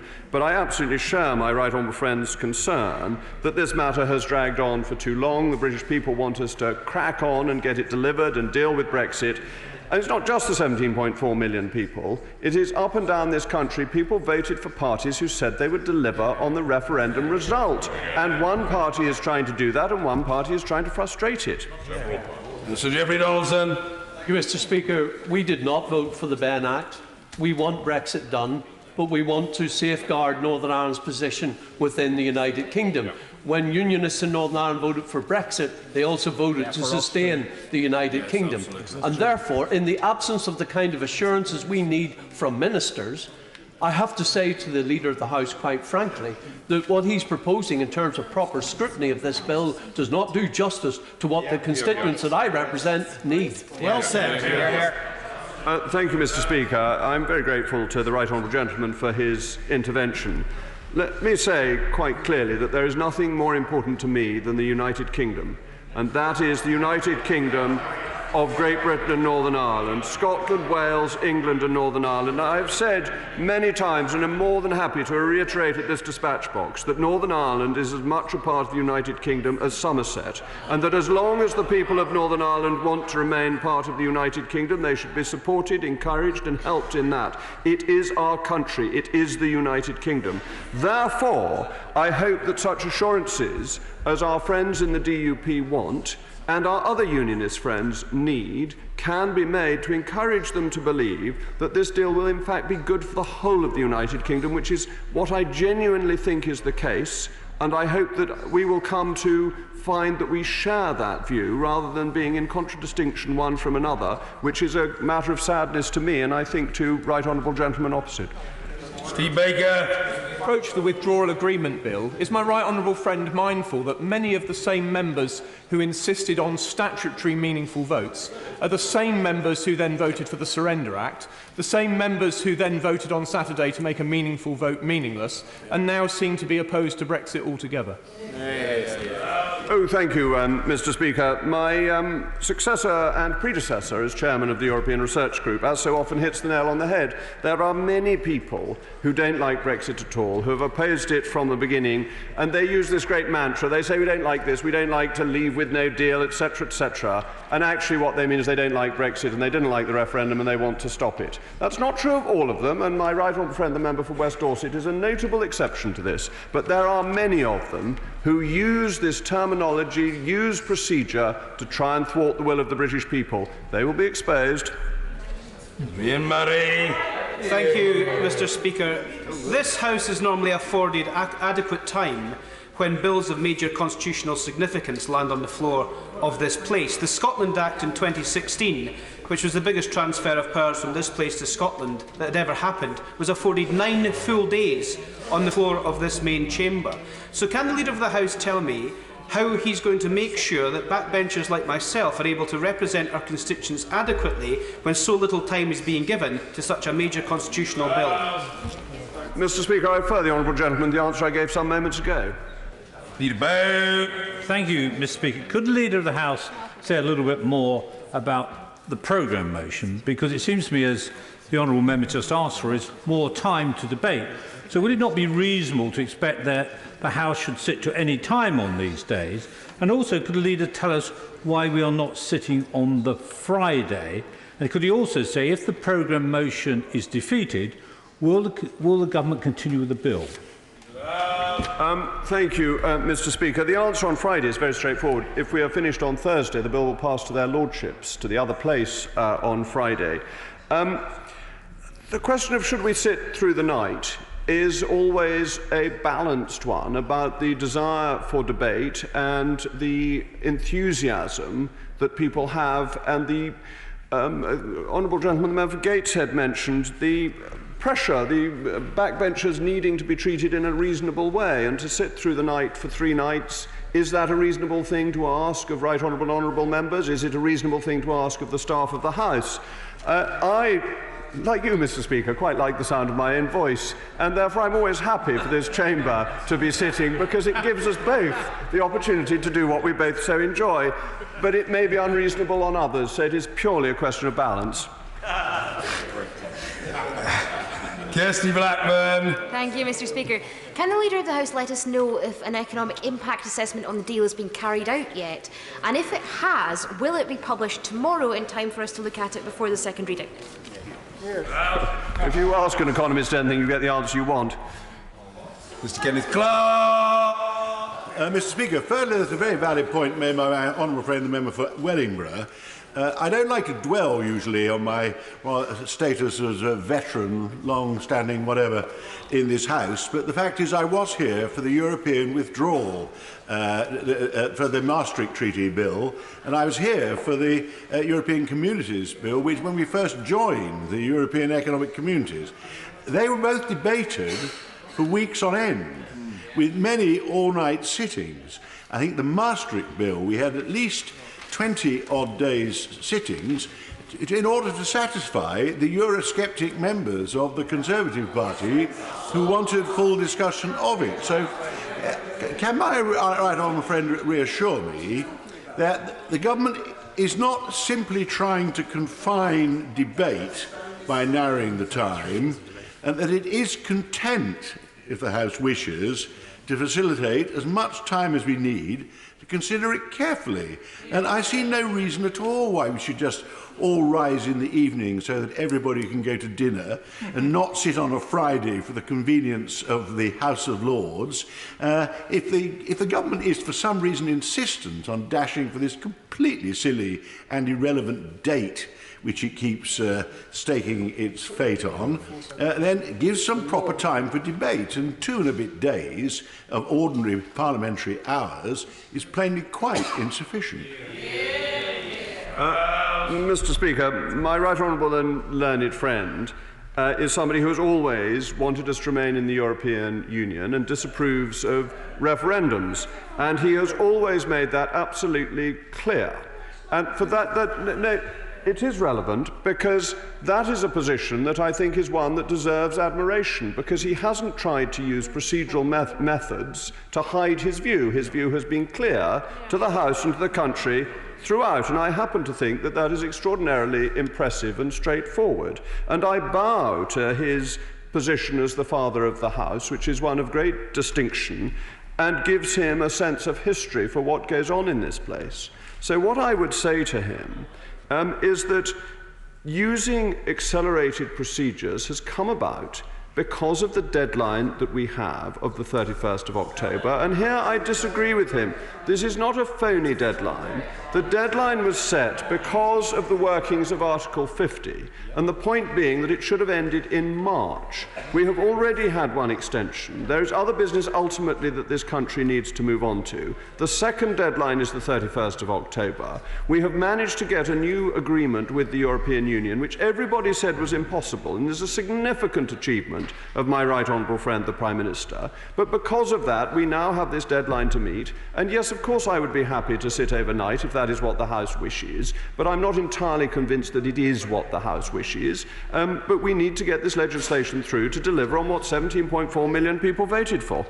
Benefit of those observing our proceedings who are uninitiated on this matter, I should just emphasise that it is now 49 years, 4 months and 3 days since the Right Honourable and Learned Gentleman, the member for Rushcliffe, was elected to this House, and he has remained a member of this House throughout that period of time. It's a quite remarkable state of affairs. Anyway, Mr. Speaker, are you prepared to indulge me for a second question, a follow-up question to the Leader of the House, because of the great decision?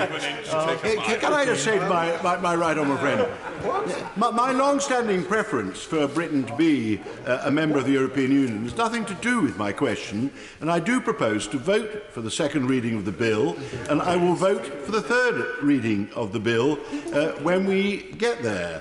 The question is, accelerated procedures, it depends, why are they so accelerated? They're just 2.5 hours. Not sitting on Friday is not a way of accelerating the procedures, it's a way of abbreviating them.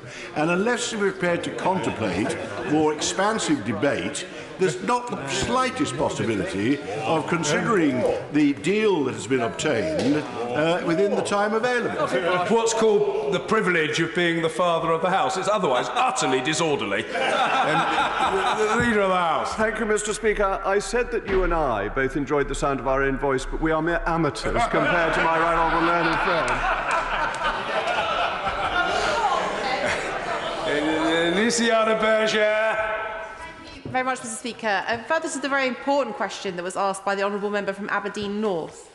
the Leader of the House didn't want to answer the question, but when the Brexit Secretary was asked on television over the weekend whether impact analyses and economic analyses of the deal had been done, he didn't deny the premise of the question. He just said they hadn't been done yet, not that they wouldn't be done yet. So will the Leader of the House tell us when we should expect to receive these very important analyses? Well said. Mr. Speaker, I have a low opinion of these analyses, that you get any economist to say what you've asked them to say in the first place. I spent my professional career looking at these analyses, and not one of them was ever right.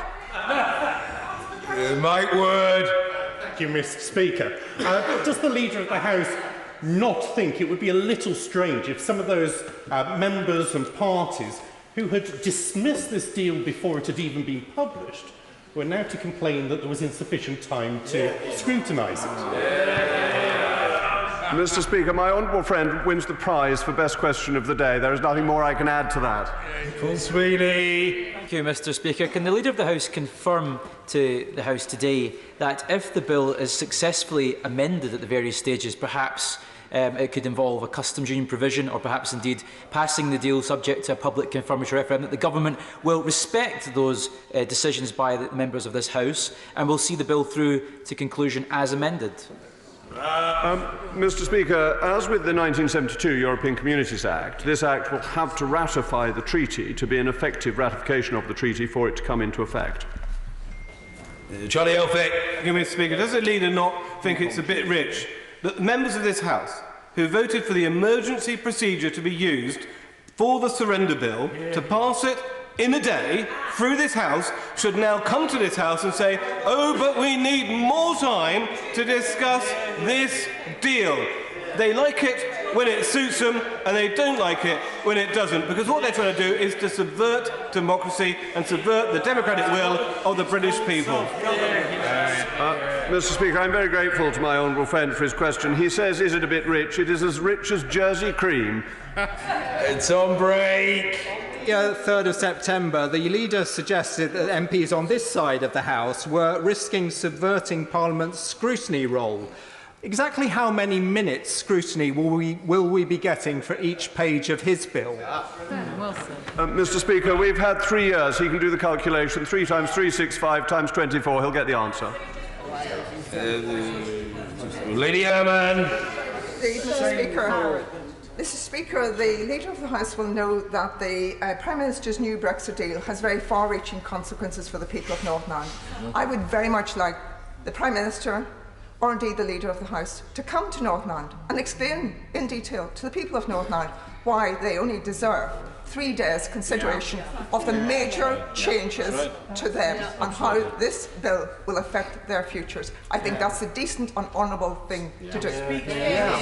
Well, thank you, Mr. Speaker, and may I thank the honourable lady for all she does to be a voice for the people of Northern Ireland in this House, and the contribution that she makes, because it is of fundamental importance that we always remember we are a United Kingdom, and the effects on Northern Ireland are important within this proposed legislation.